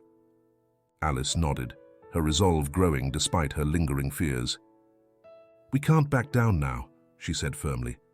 "Matilda is depending on me, and my parents deserve to have their true legacy recognized. I'll do whatever it takes to bring the truth to light." Elsewhere in the city, Johnson's office was buzzing with frenetic activity. His lawyers scrambled to draft press releases and contact mainstream media outlets in order to counter the accusations. Johnson, always calculating, knew he had to control the public narrative if he wanted to keep his empire intact. "We want to present our version of the facts," said one of his lawyers. "Far Salud has always been committed to public health and the quality of its products. These accusations are baseless and aimed at tarnishing our reputation without foundation." Johnson listened closely, jotting down quick notes and giving precise instructions to his team. He knew the battle for public opinion was only just beginning and that he needed to be prepared for a rising tide of criticism and legal battles. Back at the boarding house, Alice was grappling with a new reality. The media pressure and ongoing threats made each day more difficult, testing her composure and her focus on the legal fight. Even so, the unwavering support of Mary, Daniela, and the rest of the community gave her the strength she needed to keep going. "The truth is on your side," Mary reassured her during one of their meetings. "We've taken the first major step. Now we need to stand firm and continue gathering evidence. Justice will prevail." Alice took a deep breath, feeling the truth in Mary's words. She knew the road ahead would be rocky, but she also understood that each small victory brought them closer to justice and the truth. In the heart of the neighborhood, the community was coming together more than ever before. The streets, once dominated by tension and fear, now pulsed with a renewed sense of purpose and determination. Neighbors, inspired by Alice's courage and Jenna's leadership, pledged to stand united against the corruption and injustice threatening to upend their lives. That first public revelation had ignited a spark that now burned brightly, lighting the path toward an inevitable confrontation between the forces of good and evil. Alice, Mary, Leonard Grimes, and Jenna Miller found themselves at the center of a storm that promised to change the course of their lives and the entire neighborhood. With each article, every new accusation, and every act of resistance, they inched ever closer to toppling Johnson's corrupt empire and restoring dignity and justice to the heart of the community. The moon barely peeked through the dense clouds, casting a faint glow over the park on the edge of the neighborhood. The streetlights flickered intermittently, creating dancing shadows beneath the dark veil of night. Alice, her heart pounding in her chest, walked resolutely toward the gnarled tree standing alone at the park's center.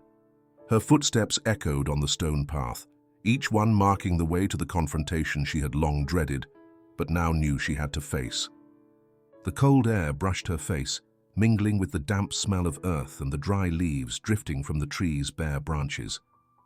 Alice paused, taking a deep breath to steady her nerves. She knew this meeting would be critical in her fight against Johnson and in uncovering the truth about what really happened to her parents. At last, she spotted Joseph Smith beneath the twisted tree, his figure hunched and his face hidden in shadow. In his dark jacket and dejected stance, Joseph appeared to carry the weight of the world on his shoulders. Alice approached him resolutely, her eyes trained on his, searching for answers that had been hidden for far too long. "Joseph," she said in a firm voice that barely masked her emotion, "I can't keep living with half-truths. I need to know what really happened to my parents." Joseph lifted his gaze, his reddened eyes reflecting a mix of sadness and remorse.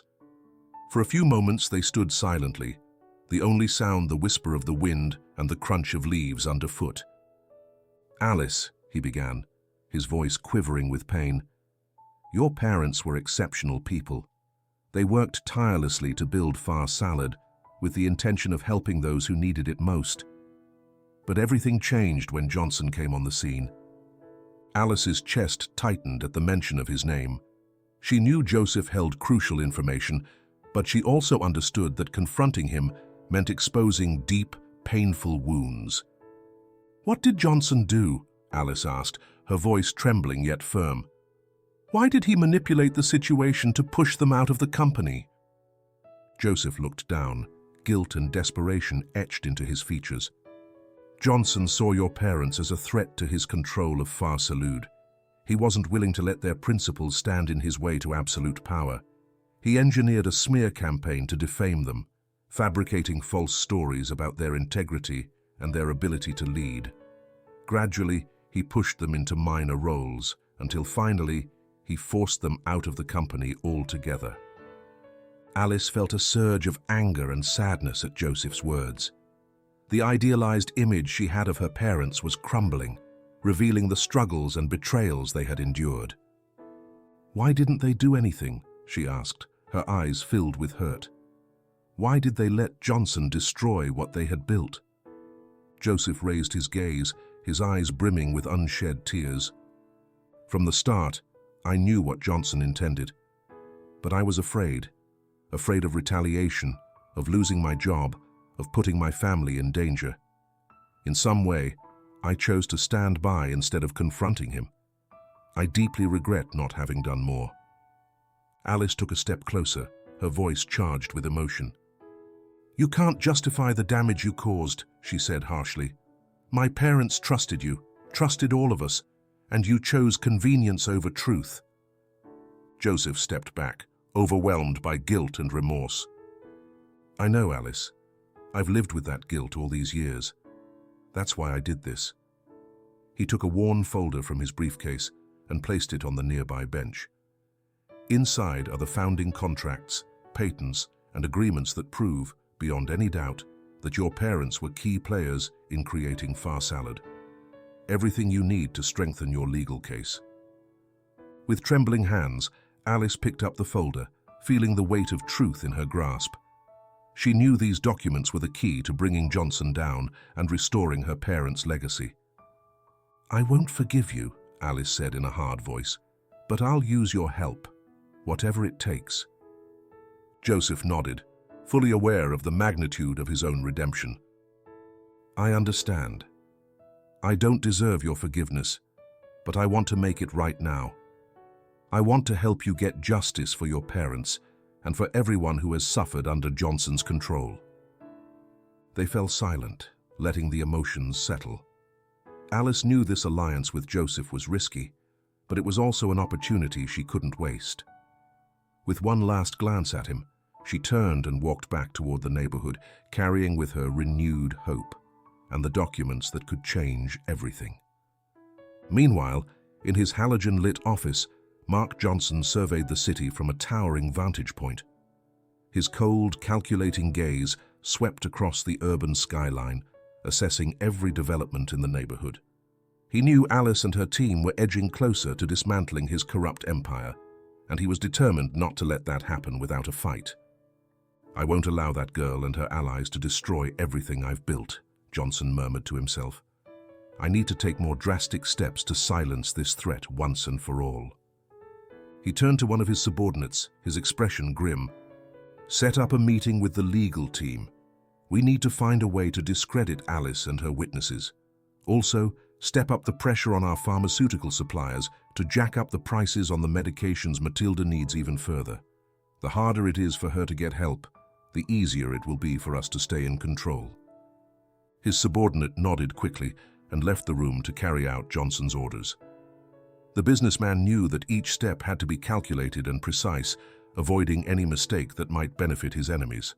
So, as Alice returned to the neighborhood with the documents in hand, she found Daniela at the boarding house door. Daniela looked at the folder with a mix of disbelief and hope. "You found it," she said, taking the folder from Alice's hands. "This is exactly what we need to prove the truth." Alice nodded, feeling a blend of relief and determination. "Now we can move forward. Mary needs these documents to strengthen our lawsuit. With this, we have a real chance at winning." Daniela agreed, aware that they were one step closer to confronting Johnson and exposing Farsalad's corruption. "Let's show these to Mary. She'll know exactly how to proceed." They headed inside the boarding house, where Mary Brown was waiting with a look of relief and pride. Upon receiving the documents, Mary felt a renewed sense of purpose. "This is exactly what we needed," she said, swiftly leafing through the papers. "With this, we can present a much stronger and more conclusive case against Johnson. Thank you, Alice. And thank Joseph, too." Alice nodded, feeling the weight of responsibility, but also the power of her resolve. "It's time to face Johnson once and for all. We can't let him keep manipulating and exploiting the people in this neighborhood." Mary stepped closer, placing a comforting hand on Alice's shoulder. "The truth is on our side.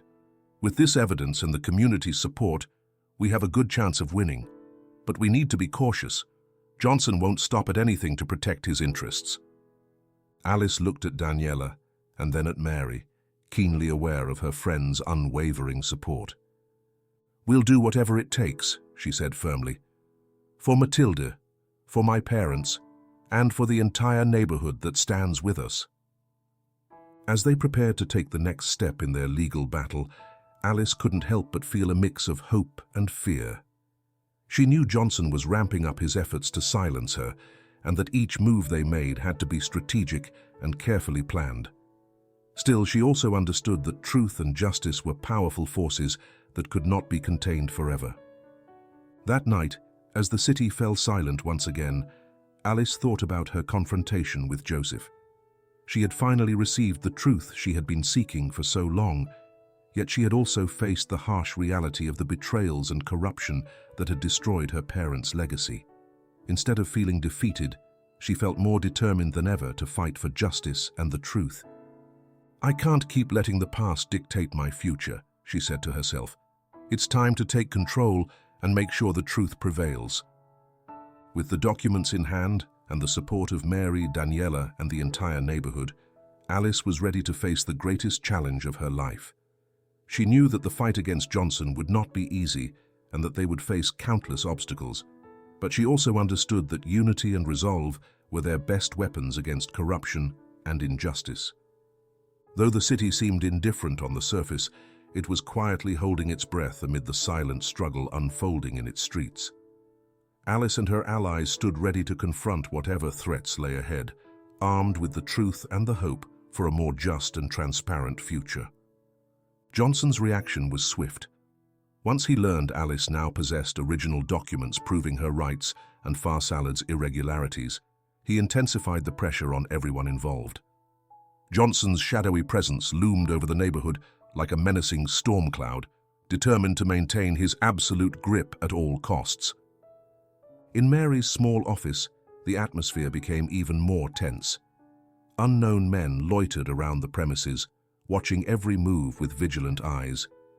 These thugs, sent by Johnson, had one mission: to intimidate Mary and anyone who supported Alice.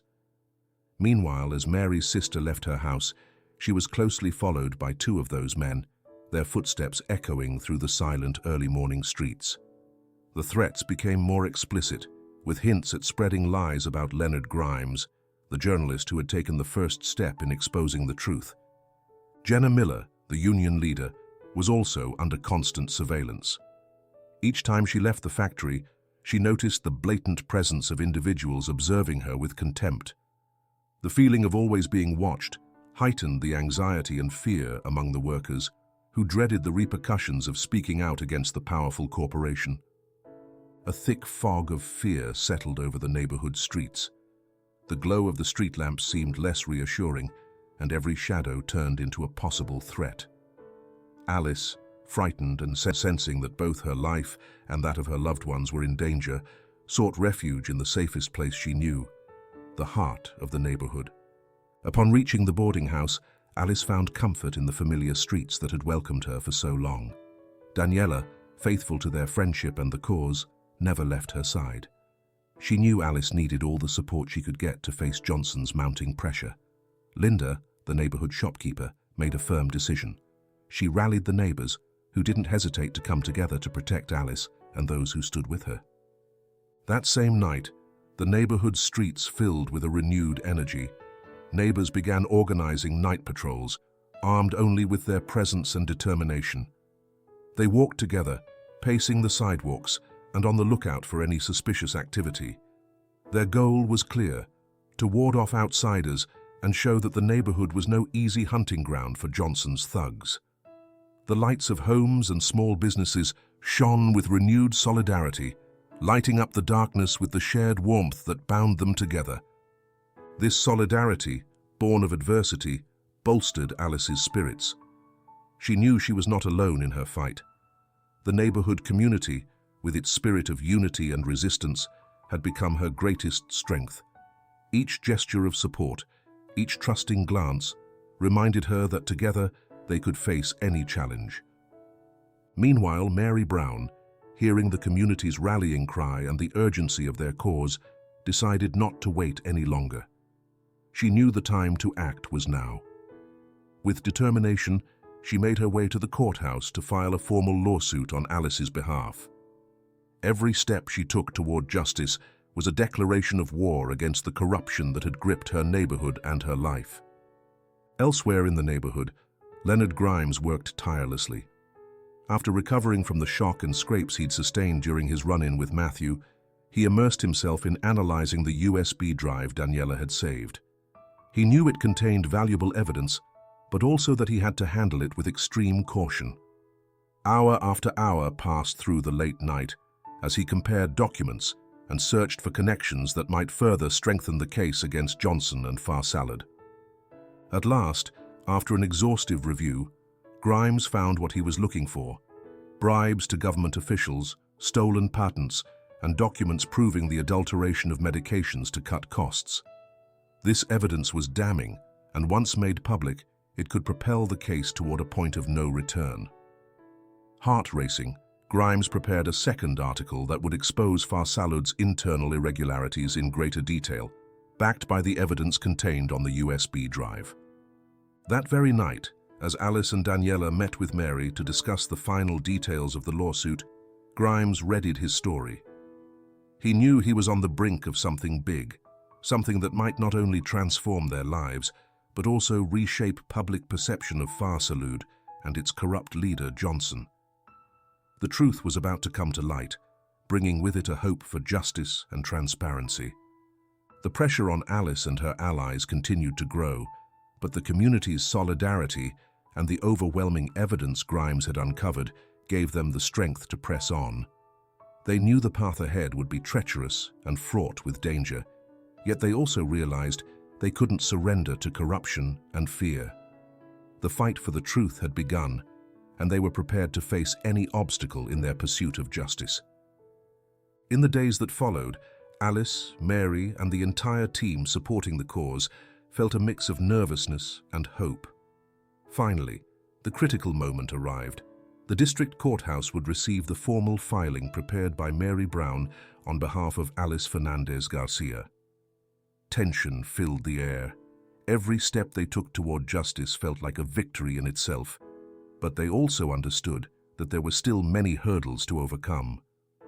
On a bright morning, the courthouse towered in the city center, its stone facades reflecting the gravity and solemnity of the place.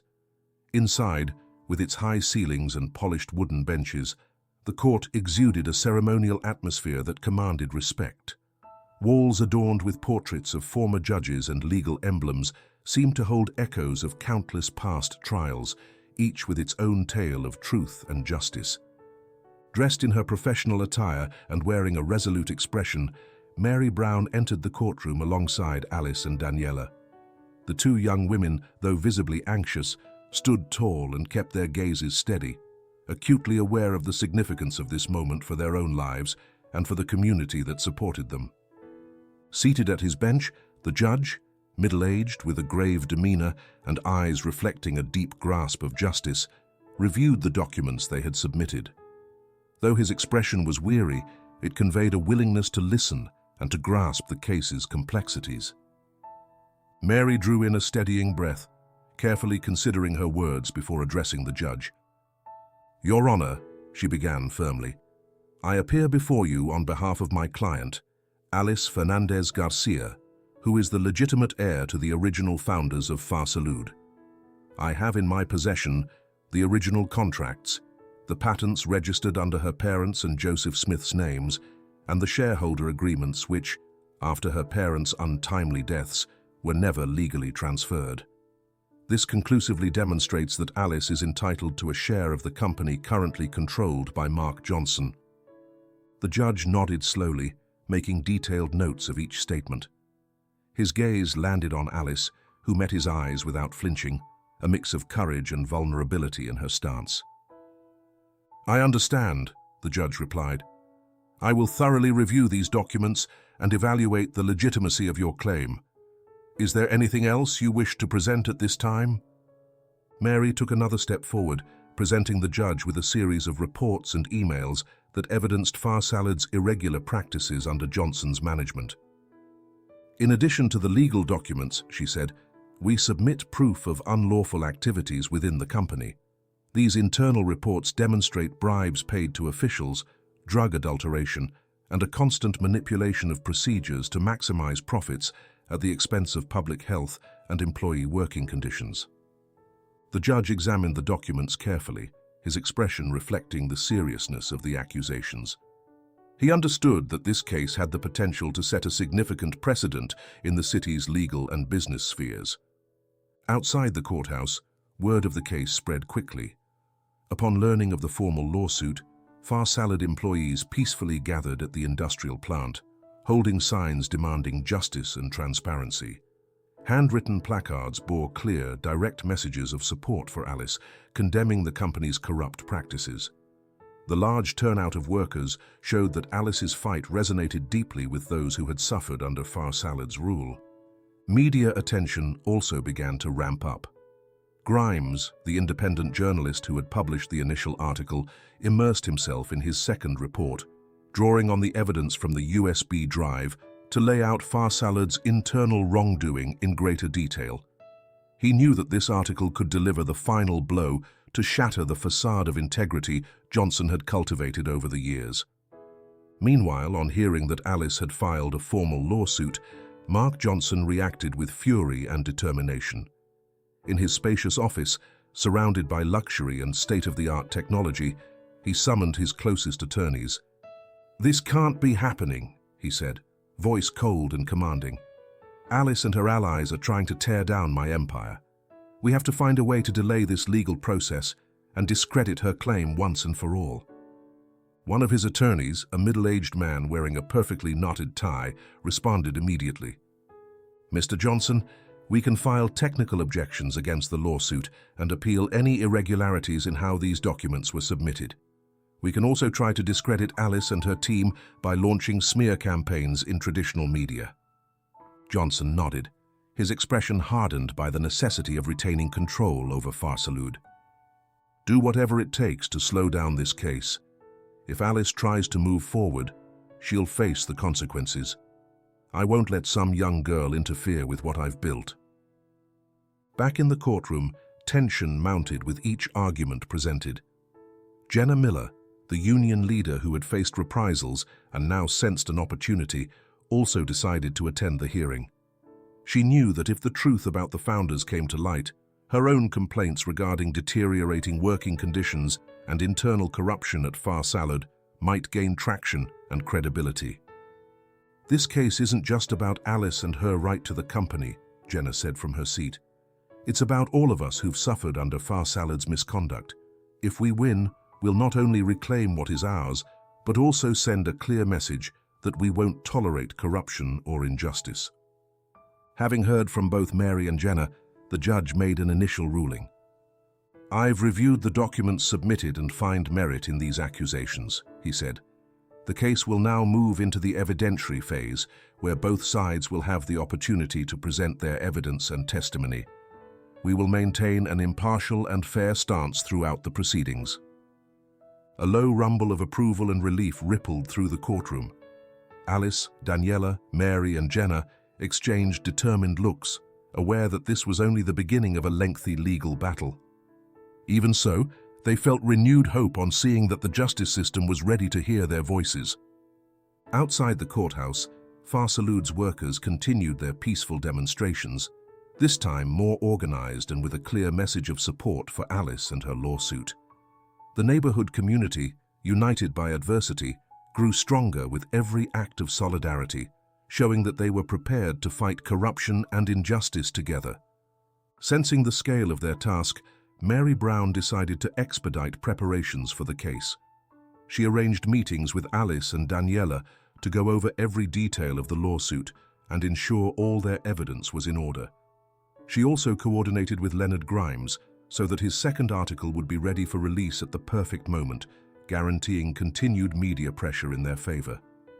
Meanwhile, Leonard worked tirelessly, delving meticulously into the documents on the USB drive and polishing his final report. He knew his forthcoming article could be the decisive blow that would fully expose Farsalad's corrupt practices and bolster Alice's legal case. As for Mark Johnson, he redoubled his efforts to control the public narrative. He ordered PR campaigns to discredit Alice and her team, tapping into his media connections to paint her as an ambitious opportunist trying to enrich herself at the company's expense. Yet the truth and the solid evidence presented by Alice and her allies began to counteract his tactics, winning them the support of public opinion and even some unexpected allies. At the heart of the courthouse, Alice prepared for the next phase of her lawsuit. Mary, Daniela, and Jenna stood by her side, offering words of support. They knew the road ahead would be arduous, riddled with obstacles, but they also realized that they stood on the side of justice and truth. "We're with you, Alice," said Mary, her voice filled with conviction. "You're not alone in this. We've come this far together, and we'll keep moving forward together." Alice nodded, sensing the strength of her allies and the significance of their struggle. "Thank you, Mary. Thank you, everyone. Together, we can make a change and ensure that the truth prevails." Alice Fernandez Garcia's lawsuit had become a symbol of resilience and hope for the entire neighborhood. With her community's support, Mary's determination, Jenna's courage, and the media backing of Leonard Grimes, Alice was ready to take on Mark Johnson and dismantle the corrupt empire he had spent years building. The legal battle had begun, and with it, the possibility of a major turning point in Alice's life and in Farsalad's very structure. The standoff between truth and power, between justice and corruption, was at its peak, and the future of everyone involved hung in a delicate balance of perseverance and bravery. The sun had barely risen when Alice awoke, a vague unease gnawing at her. The cold morning air cut to her bones, and growing concern about Matilda's health kept her from sleeping well. Several nights had passed without a decent rest, for Matilda's condition had taken another turn for the worse. The doctors had warned that without ongoing and comprehensive treatment, her situation could deteriorate quickly, putting her life at risk. Alice knew she couldn't let Matilda suffer any longer. The legal fight against Johnson and Farsalud had consumed much of her energy and resources, but the urgency to save her caregiver could not be postponed. Heart heavy with worry, she decided she would reach out to Joseph Smith once again for additional financial support. She had learned to trust him after their initial encounter, though she was still torn by both gratitude and resentment for his past. After discussing it with Mary and Daniela, Alice picked up her phone and called Joseph. The line rang for a few seconds before he answered in his usual calm tone. "Joseph, I need to talk to you," Alice said, trying to keep her composure. "It's urgent." "Sure, Alice. What's going on?" Joseph asked, his voice reflecting genuine concern. Alice detailed Matilda's situation, explaining how her health had declined once more and the urgent need to procure the necessary medicines for her ongoing treatment. "I understand how serious this is," Joseph said after listening. "I'll do everything I can to help." Without hesitation, Joseph agreed to transfer a substantial sum of money to Alice's account.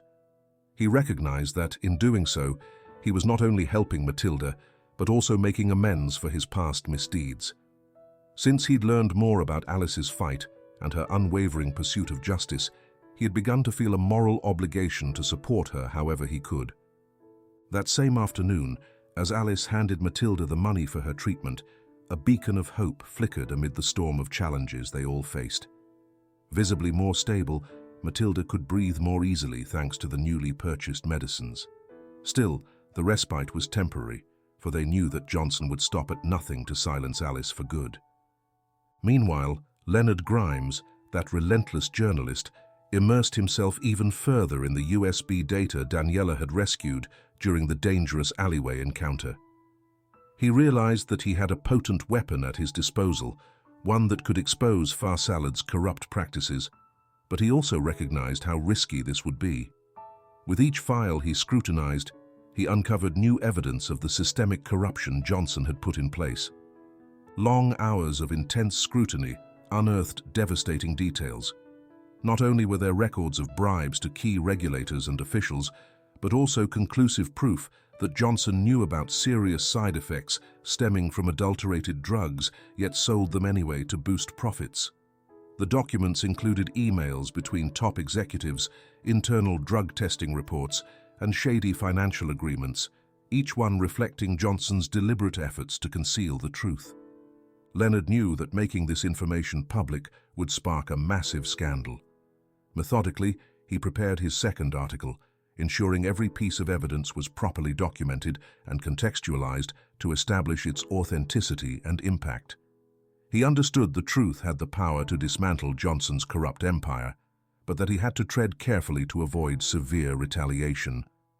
That morning, the courthouse was tense with anticipation. The sidewalks in front of the building were packed with protesters, journalists, and neighbors, carrying signs demanding justice and transparency.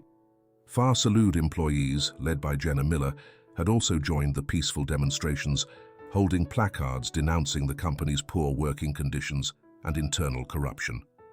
Their chants and slogans filled the air, creating a constant hum of support for Alice and her cause.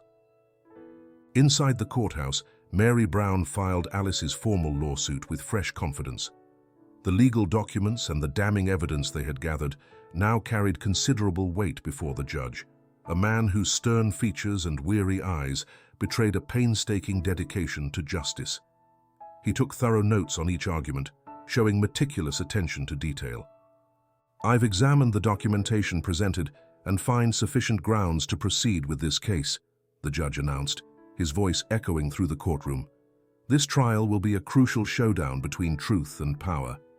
I expect both parties to present their arguments fairly and objectively." Outside the courthouse, public pressure was rising ever higher. The peaceful protests and the media coverage amplified by Leonard's article were pushing the legal system to act more rigorously. Farsalud's workers, though intimidated by threats and constant surveillance, found in the community's solidarity a renewed strength to continue fighting for their rights. Fully aware of the magnitude of the information he had uncovered, Leonard Grimes prepared to publish his second article. He knew this report could be the turning point that would bring down Johnson and Farsalud. With a mixture of anxiety and resolve, he reviewed the documents one final time before clicking Publish. "This is for all of us," he murmured to himself. "It's time for the truth to come out." As the article spread rapidly across digital platforms, reactions began to pour in. Readers were outraged by the revelations about the medication's side effects and Johnson's corrupt practices. Social media flooded with messages of support for Alice and calls for justice against Farsalud. Upon learning of the article's publication, Mark Johnson responded with barely contained fury. In his lavishly decorated office, he called in his lawyers and advisors, his voice cold and authoritative. "This is unacceptable," Johnson said, frowning. "We've worked hard to maintain our spotless image, and now someone's trying to destroy it with lies and manipulation. We need immediate countermeasures." One of his attorneys, a middle-aged man sporting a perfectly knotted tie, jumped in at once. "Mr. Johnson, we can file technical objections to these documents and look for ways to discredit both Alice and Leonard Grimes. We could also ramp up our PR campaigns to restore our public reputation." Johnson nodded, his gaze hardened by the need to protect his empire. "Do whatever's necessary to minimize the impact of these revelations. We can't let this harmful information affect our operations and public image. Stay in control and make sure this case goes nowhere." Meanwhile, Alice returned to the neighborhood carrying the documents provided by Joseph. Daniela was at her side, offering words of encouragement and assuring her they were on the right track. They knew that every piece of evidence they produced increased their chances of success, but they also understood Johnson would stop at nothing to protect his interests. "This is only the beginning," Alice said, her voice firm but tinged with emotion. "We have to keep going, for Matilda, for my parents, and for everyone who supports us." In the heart of the neighborhood, community solidarity had never been more evident. Inspired by Alice's courage and Jenna's leadership, neighbors continued to organize night watch patrols and peaceful protests. Unity and determination became the cornerstone of their fight against corruption and injustice. Seeing the impact of Leonard's revelations and the growing pressure on Farsalud, Mary Brown intensified her legal efforts.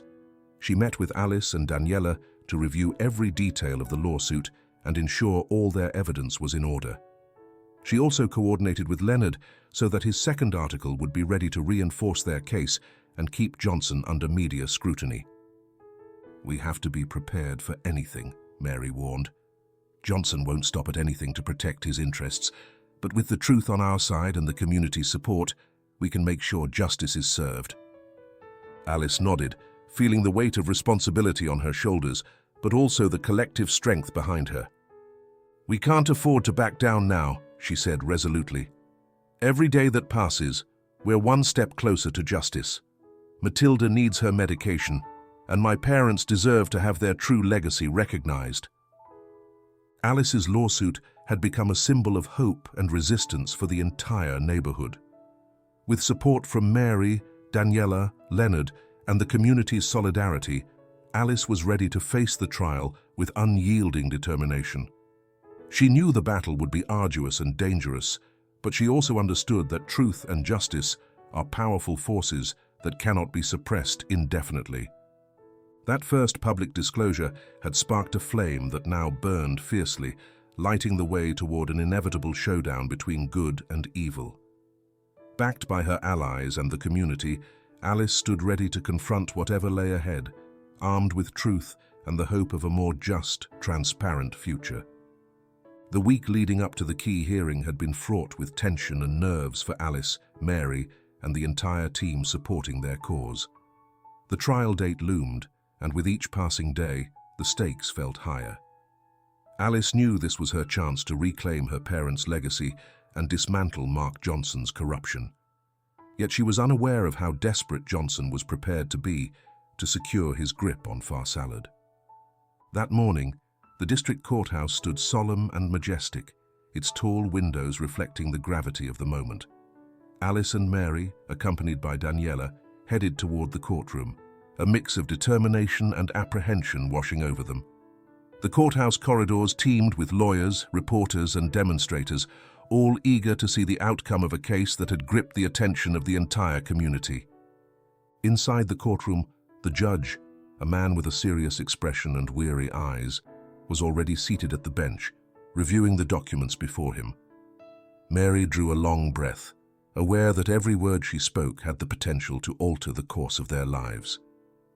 "Good morning, Ms. Brown," the judge greeted in a firm voice. "Let us proceed with the hearing."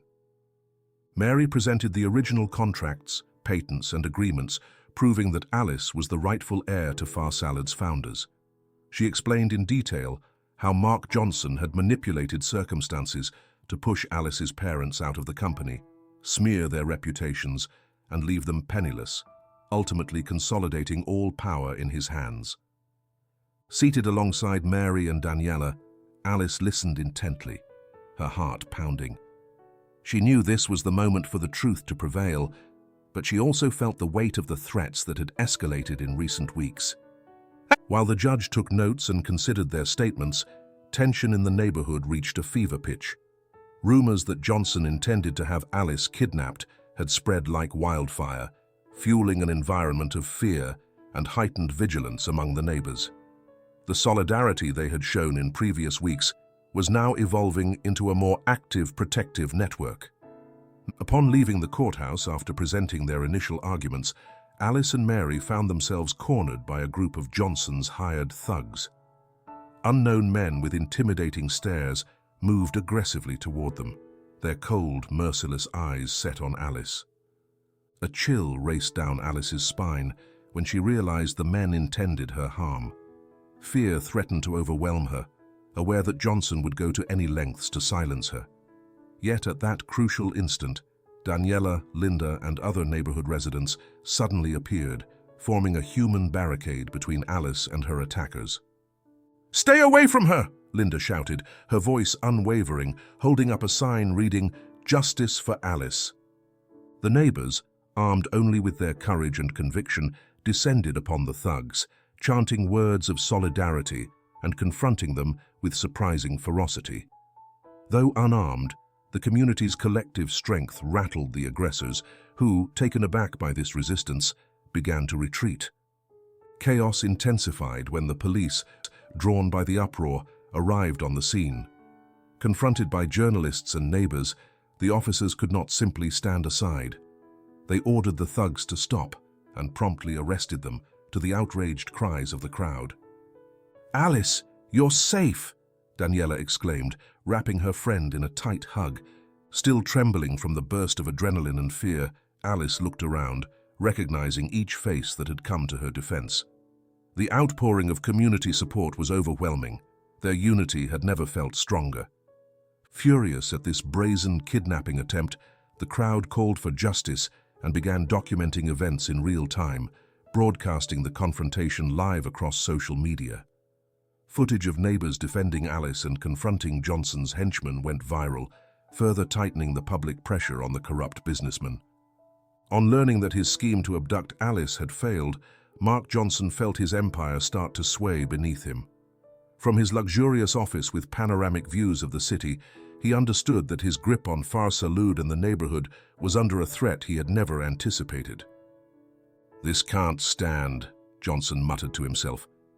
"I need to neutralize this threat, once and for all." He resolved to redouble his efforts at discrediting Alice and her allies. Johnson instructed his lawyers to file technical challenges to the lawsuit and to seek ways to tarnish Leonard Grimes's reputation, the journalist who had taken bold steps in revealing Far Salud's hidden truths. He also ordered his people to drive up the cost of the medications Matilda desperately needed, aware that this would further pressure Alice to abandon her legal fight. Inside the courthouse, the judge observed with mounting concern how the hearing had become a battlefield between truth and power.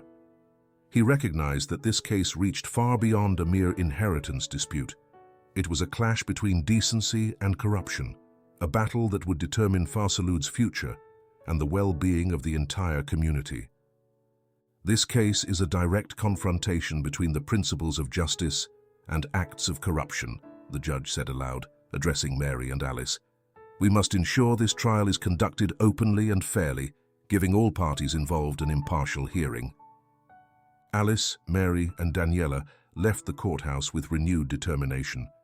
They knew the legal battle was far from over, but they also understood that each victory, however small, drew them closer to the justice they sought. The community, having witnessed the confrontation and Alice's defense, had solidified into a united front against corruption, ready to support them every step of the way. Meanwhile, Leonard Grimes continued his tireless work, preparing to publish his second article containing the irrefutable evidence found on the USB drive. He knew that this report could be the final blow to bring down Johnson's empire, exposing Far Salud's corrupt and dishonest practices to the entire world. His commitment to truth and justice kept him steadfast, aware that his fight held the power to change the lives of both Alice and the whole neighborhood.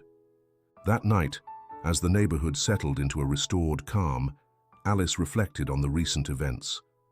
The struggle had reached a critical juncture, and even though fear still lingered, the solidarity and unwavering support of her neighbors gave her the strength needed to carry on.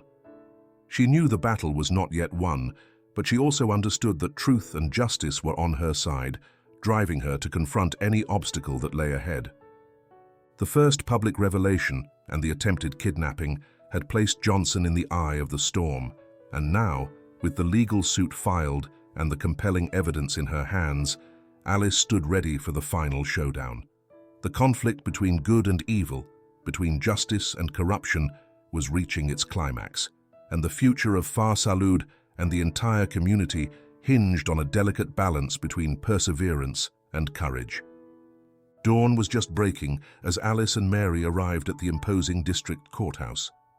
The white marble facade caught the sun's first rays, while a crowd was already gathering outside the main doors. Inside the hearing room, with its polished wooden benches and solemn ambience, journalists, neighbors, Far Salud workers, and Alice's supporters packed the space to capacity. Anticipation filled the air, everyone acutely aware of the historical significance of this trial. Mary Brown, dressed in her immaculate professional suit, adjusted her tie nervously before walking to the bench. Alice, seated beside her, kept her back straight, though her tightly clasped hands betrayed her anxiety. Daniela stood by, offering quiet reassurance by gently resting her hand on Alice's arm. The presence of Joseph Smith, still marked by guilt and remorse, added an extra layer of emotional complexity to the atmosphere. The judge, a middle-aged man with a grave expression and eyes that spoke of many years of experience, was already seated at the bench. His voice resonated through the room as he opened the trial. "Good morning, everyone," the judge announced, his tone firm yet measured. "Today, I will hear the case of Alice Fernandez Garcia versus Mark Johnson and Far Salud. I ask that you maintain order and remain calm throughout these proceedings." Mary stepped toward the bench, carefully holding the documents that supported her case. She began laying out, clearly and precisely, the evidence relating to Farsalud's founding, presenting original contracts, patents under Alice's parents' and Joseph Smith's names, and shareholder agreements that were never lawfully transferred following the founders' premature deaths. "Your Honor," Mary began, "here are the documents proving that Alice Fernandez Garcia is the legitimate heir to Farsalud's founders. These contracts and patents were created with the goal of providing quality medications at reasonable prices. However, after the founders' deaths, Mark Johnson seized control of the company and began undermining its core principles by freezing wages, carrying out arbitrary layoffs, and adulterating medications to cut costs." Although Alice stayed silent, she felt the weight of each of Mary's words, aware that her pursuit of justice had reached a critical point. Her gaze met Joseph's as he rose shakily and walked toward the bench. Silence filled the room, while Joseph, hands trembling, spoke in a voice thick with remorse. "Your Honor," he began, his words laced with sorrow, "I knew Alice's parents back when Farsalud was just getting started. I saw their dedication and genuine desire to help others. But as Johnson gained more and more control, everything changed. They were relegated to minor tasks, their ideas were dismissed, and eventually they were forced out of the company without justification. I knew what Johnson was planning, but out of fear or self-interest, I stood by and did nothing. I deeply regret not doing more to stop him." Tears welled up in Joseph's eyes as he continued, adding to the body of evidence Mary had already presented. Although painful, his confession was crucial in tearing down the facade of integrity Johnson had upheld for so many years. "I can't make excuses for my inaction," Joseph concluded, his voice shaking. "But I'm here today to ensure the truth is revealed and justice is served." Mary, with a mix of empathy and resolve, next called on Jenna Miller, the union leader who had endured countless reprisals for exposing the dire working conditions at Farsalud. "Your Honor," Jenna said, walking forward with determined steps, "beyond the irregularities in Farsalud's founding and management, I want to report the deplorable working conditions we've been subjected to. Johnson has pressured employees into covering up fraud and adulterating medications, jeopardizing not only our health, but our dignity. We've been forced to work in an environment ruled by fear and constant corruption." Jenna presented testimonies from several workers confirming her claims, including records of secret meetings, emails showing direct cover-up orders, and evidence of drug adulteration. Her statement added a labor and ethical dimension to the case, demonstrating how Johnson's corruption impacted not just Alice's family, but an entire community of employees.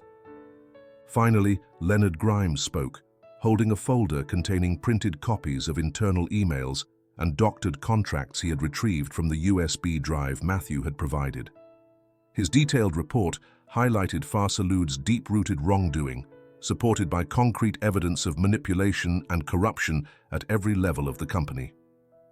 "Your Honor," Leonard said in a clear, confident voice, "I've thoroughly investigated Farsalud's practices and found irrefutable evidence of bribes to regulators, drug adulteration, and contract manipulation to favor Johnson's interests at the expense of public health and employees' labor rights. These documents show that Johnson acted deliberately and knowingly to dismantle the founder's legacy and consolidate his own power." A tense silence held the courtroom in its grip, the judge's eyes moving from one witness to the next, weighing every piece of evidence with a discerning gaze. No one stirred, afraid to shatter the solemn mood. From his seat on the opposite side of the room, Mark Johnson tried to deny everything presented.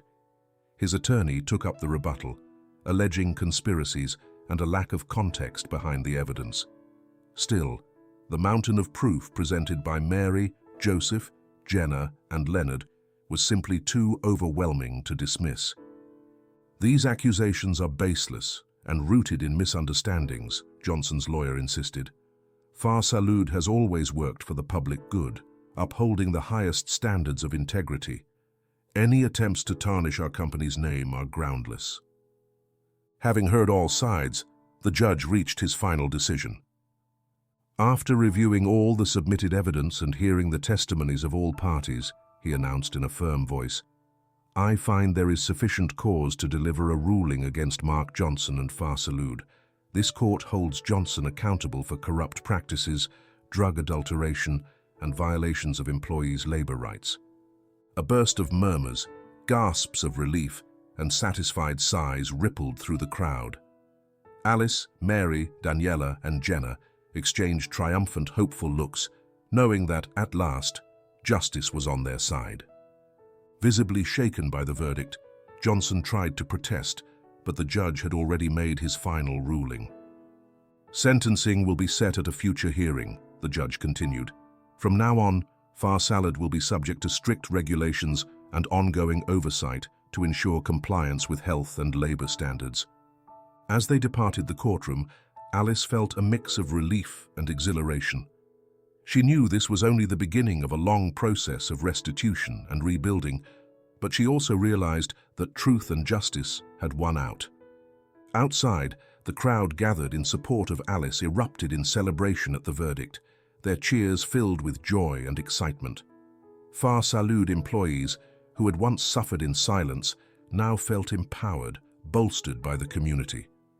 The handmade signs demanding justice and transparency waved in the breeze, symbolizing a collective victory over corruption and injustice. From a distance, Leonard Grimes watched the scene with a satisfied smile. He knew that his quest for truth had played a pivotal role in this historic moment. His second article, expounding in even greater detail on Far Salud's internal wrongdoing, was already making headlines, further strengthening the case and ensuring this truth could not be easily silenced. Alice, together with Mary, Daniela, and Jenna, made her way home, aware that there was still a long road ahead in terms of healing and achieving full justice. Matilda, now receiving the treatment she needed, was showing signs of improvement, adding yet another layer of hope and gratitude to their legal victory. "We did it," Alice said, looking around at the faces of her community, feeling their unconditional support. "Thanks to all of you, we've taken a huge step toward justice." Mary smiled, knowing every sacrifice and act of bravery had been worth it. "This is only the beginning, Alice.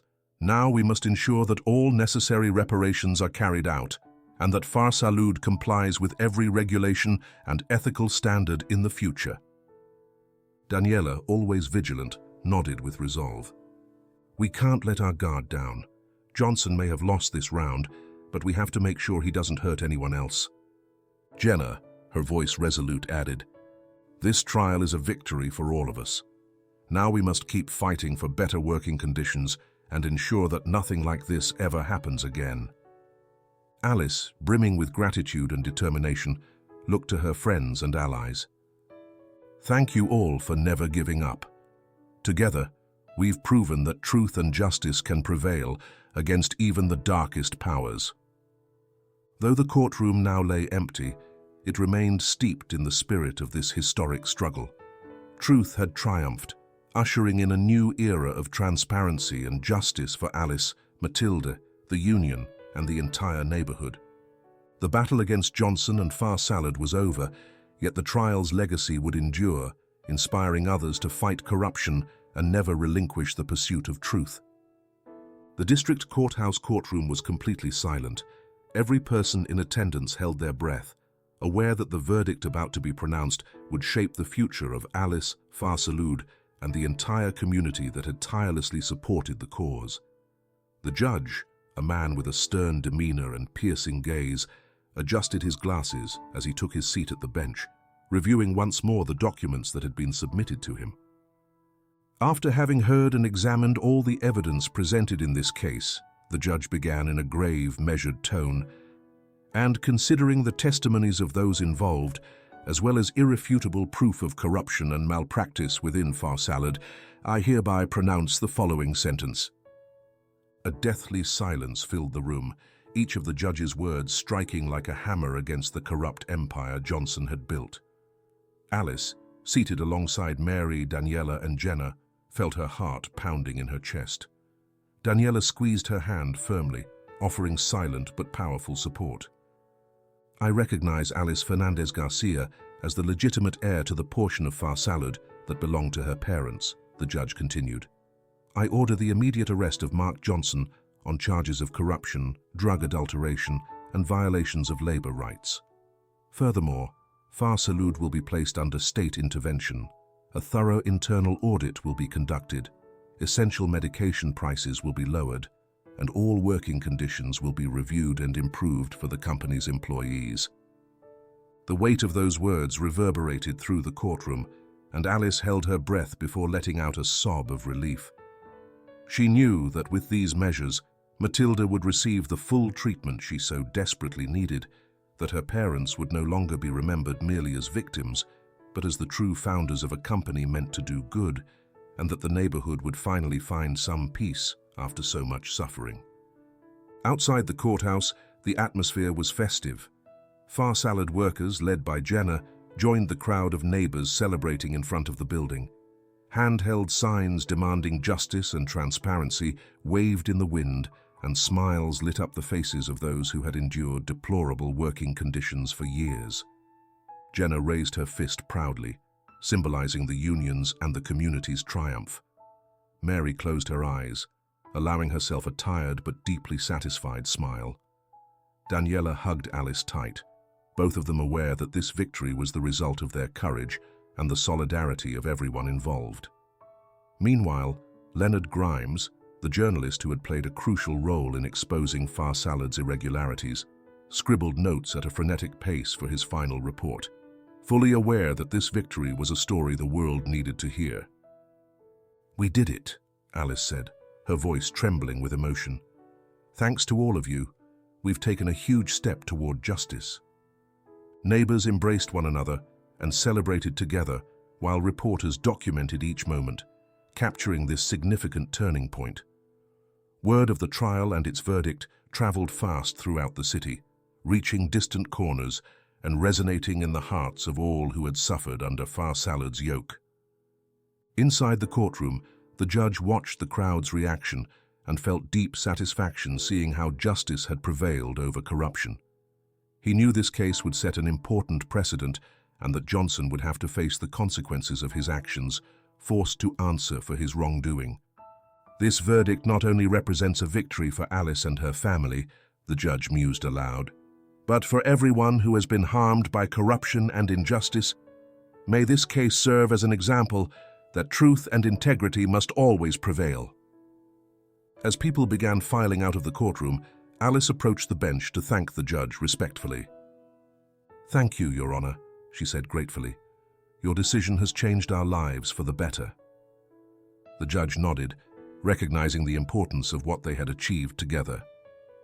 "It's my duty to ensure justice is done in every case," he replied. "Congratulations to all of you for your courage and perseverance." Back in the neighborhood, the celebration continued with even more fervor. Inspired by Alice's triumph, residents began planning new initiatives to preserve transparency and justice in their community. They formed neighborhood watch committees and set up support programs for those who had suffered under Far Salud's corrupt practices. That same afternoon, Leonard Grimes published his final report, detailing how the truth had prevailed thanks to collaboration among Alice, Mary, Daniela, Jenna, and the entire community. His article not only spotlighted Johnson's downfall, but also emphasized the importance of solidarity and determination in fighting corruption. The fall of Mark Johnson's empire marks a milestone in the fight against corporate corruption, Grimes wrote in his article. This case proves that, even in the face of seemingly invincible power, truth and justice can triumph when a community unites to defend what's right. Alice, Mary, and their allies took part in interviews arranged by Grimes, grateful for the acknowledgement of their struggle and highlighting the importance of continuing to work together to uphold integrity and transparency in every aspect of community life. "This trial is only the beginning," Alice said during one of her interviews. "We need to keep watch and ensure these injustices never happen again. Our real victory lies in staying united and committed to justice." Over time, Far Salud underwent major reforms under state supervision, ensuring fair working conditions and making essential medications accessible to all. Johnson faced multiple legal charges and was eventually convicted for his corrupt acts, putting an end to an era marked by manipulation and abuse of power. The neighborhood community, now stronger and more united than ever, reveled in their triumph, certain that justice had been served. Alice and Daniela, having overcome countless challenges, saw in Matilda not just a caregiver, but a symbol of hope and recovery. The memory of Alice's parents was finally honored, recognizing them as the genuine founders of a company that, despite having lost its way under Johnson, ultimately fulfilled its original mission of serving the common good. Today, we've shown that truth and justice always find a way to prevail, Alice concluded during one of the many community celebrations. May this victory inspire us to keep fighting for a fairer and more transparent world for everyone. The downfall of Johnson's empire was more than just a legal victory. It was a testament to the power of community, the importance of integrity, and the unwavering resolve of those who dare to confront corruption with courage and hope. A new day broke with a remarkable clarity over the neighborhood, illuminating the peeling facades and revealing a landscape changed by struggle and solidarity. Thanks to the inheritance money now recognized by law, Alice could afford Matilda's full treatment. Each week, her caregiver's condition showed marked improvement. Her breathing stabilized, and the light returned to her eyes, reflecting the hope that Alice and her community had nurtured with such resolve. At the hospital, Alice visited Matilda frequently, watching her move closer to a complete recovery each day.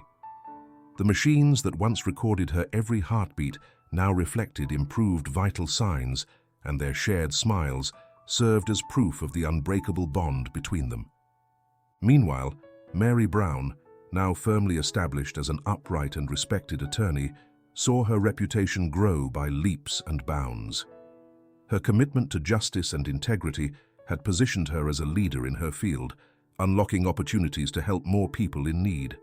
Her previously modest law office now had more resources and staff, enabling her to broaden her reach and support others fighting injustice. Leonard Grimes, the persistent journalist, published a comprehensive report that unearthed every corner of Farsalad's corruption. His meticulous investigation and commitment to the truth led him to reveal details no one else had dared to expose. His credibility soared, and other media outlets echoed his findings, amplifying the impact of his disclosures. His final piece was hailed as a masterpiece of investigative journalism, earning him numerous awards for his courageous work. Jenna Miller, the union leader, and the union she represented, negotiated substantial improvements for Farsalad's workforce. They secured fairer wage agreements, better working conditions, and strict integrity standards in medication production. Jenna's struggle culminated in a victory that benefited every employee, ensuring that none of the injustices they had endured would be repeated. Matthew, having recovered from the beating that almost cost him his life, returned to playing his guitar in the streets, a grateful smile lighting up his face. His music, once silenced by fear and pain, now resounded with renewed energy, symbolizing both resilience and the power to heal. The melodies flowing from his guitar were a tribute to life and hope, inspiring anyone who heard them to never give up. In the neighborhood, Linda tended to her shop with the door wide open. Her business, previously ransacked in an attempt at intimidation, now flourished thanks to the community's unwavering support. Neighbors frequented her store, drawn not only by the goods she offered, but also by the warmth and solidarity that radiated from her. In her hard-working hands, Linda became a symbol of persistence and perseverance. Daniela, ever faithful to her friendship with Alice, practiced her dance steps without fear, knowing no one was lurking anymore. Her confidence and joy were contagious, encouraging others to overcome their own fears and find their own voices. The dance sessions in the plaza evolved into communal events that strengthened neighborhood bonds and celebrated freedom and unity. Deeply remorseful for his past inaction, Joseph Smith proposed the creation of a social fund for the neighborhood, offering some of his own money to finance community projects. The fund was earmarked for helping needy families, improving local infrastructure, and ensuring access to essential services. Although Alice still carried certain resentments toward Joseph, she realized that accepting his contribution would benefit everyone and help them continue building a fairer and more equitable future. One golden afternoon, as the sun bathed the streets and the park's trees glowed with warm light, Alice stepped onto a small stage in the neighborhood's central plaza. Neighbors had gathered there, filling the space with their voices and gazes brimming with admiration and support. Alice, guitar in hand, began to sing a song of hope and renewal.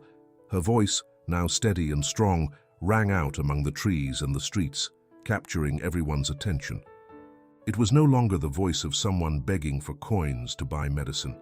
It was the voice of someone who had fought for the truth and won, a voice that inspired others to keep going and never lose faith in justice. Her lyrics spoke of resilience, overcoming obstacles, and building a better future. The community sang along with her, their collective voices weaving a tapestry of unity and determination. Neighbors, friends, familiar faces, and newcomers alike listened intently, moved by the symbolism of that moment.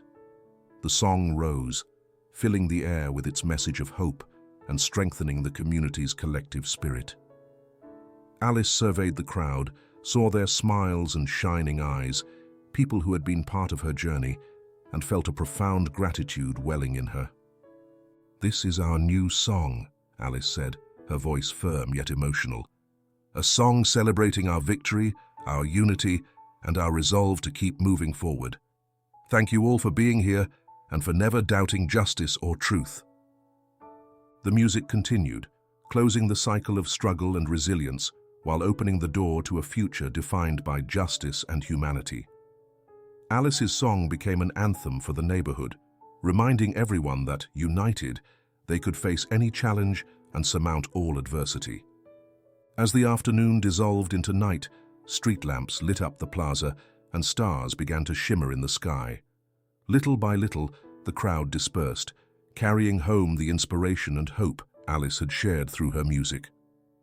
The neighborhood, now free from Johnson's shadow and Farsillard's oppressive presence, breathed an air of renewal and peace. In Alice's heart, her journey had culminated on a note of triumph and fulfillment. She knew that her efforts had not only helped Matilda, but had transformed an entire community, strengthening bonds of solidarity and proving that truth and justice always find a way to prevail. Alice's new song did more than mark the end of a battle. It heralded the dawn of a new era for the neighborhood and its people. With each chord and each lyric, it wove a story of hope, resilience, and triumph, lighting the path toward a future where justice and humanity reigned in the community's heart. And so we conclude the incredible tale of Alice and her brave fight for justice. Thank you for joining us at every step of this journey filled with courage, solidarity, and hope. Don't forget to subscribe and leave a like if you enjoyed the story. Until our next adventure, and remember, together we can make a difference.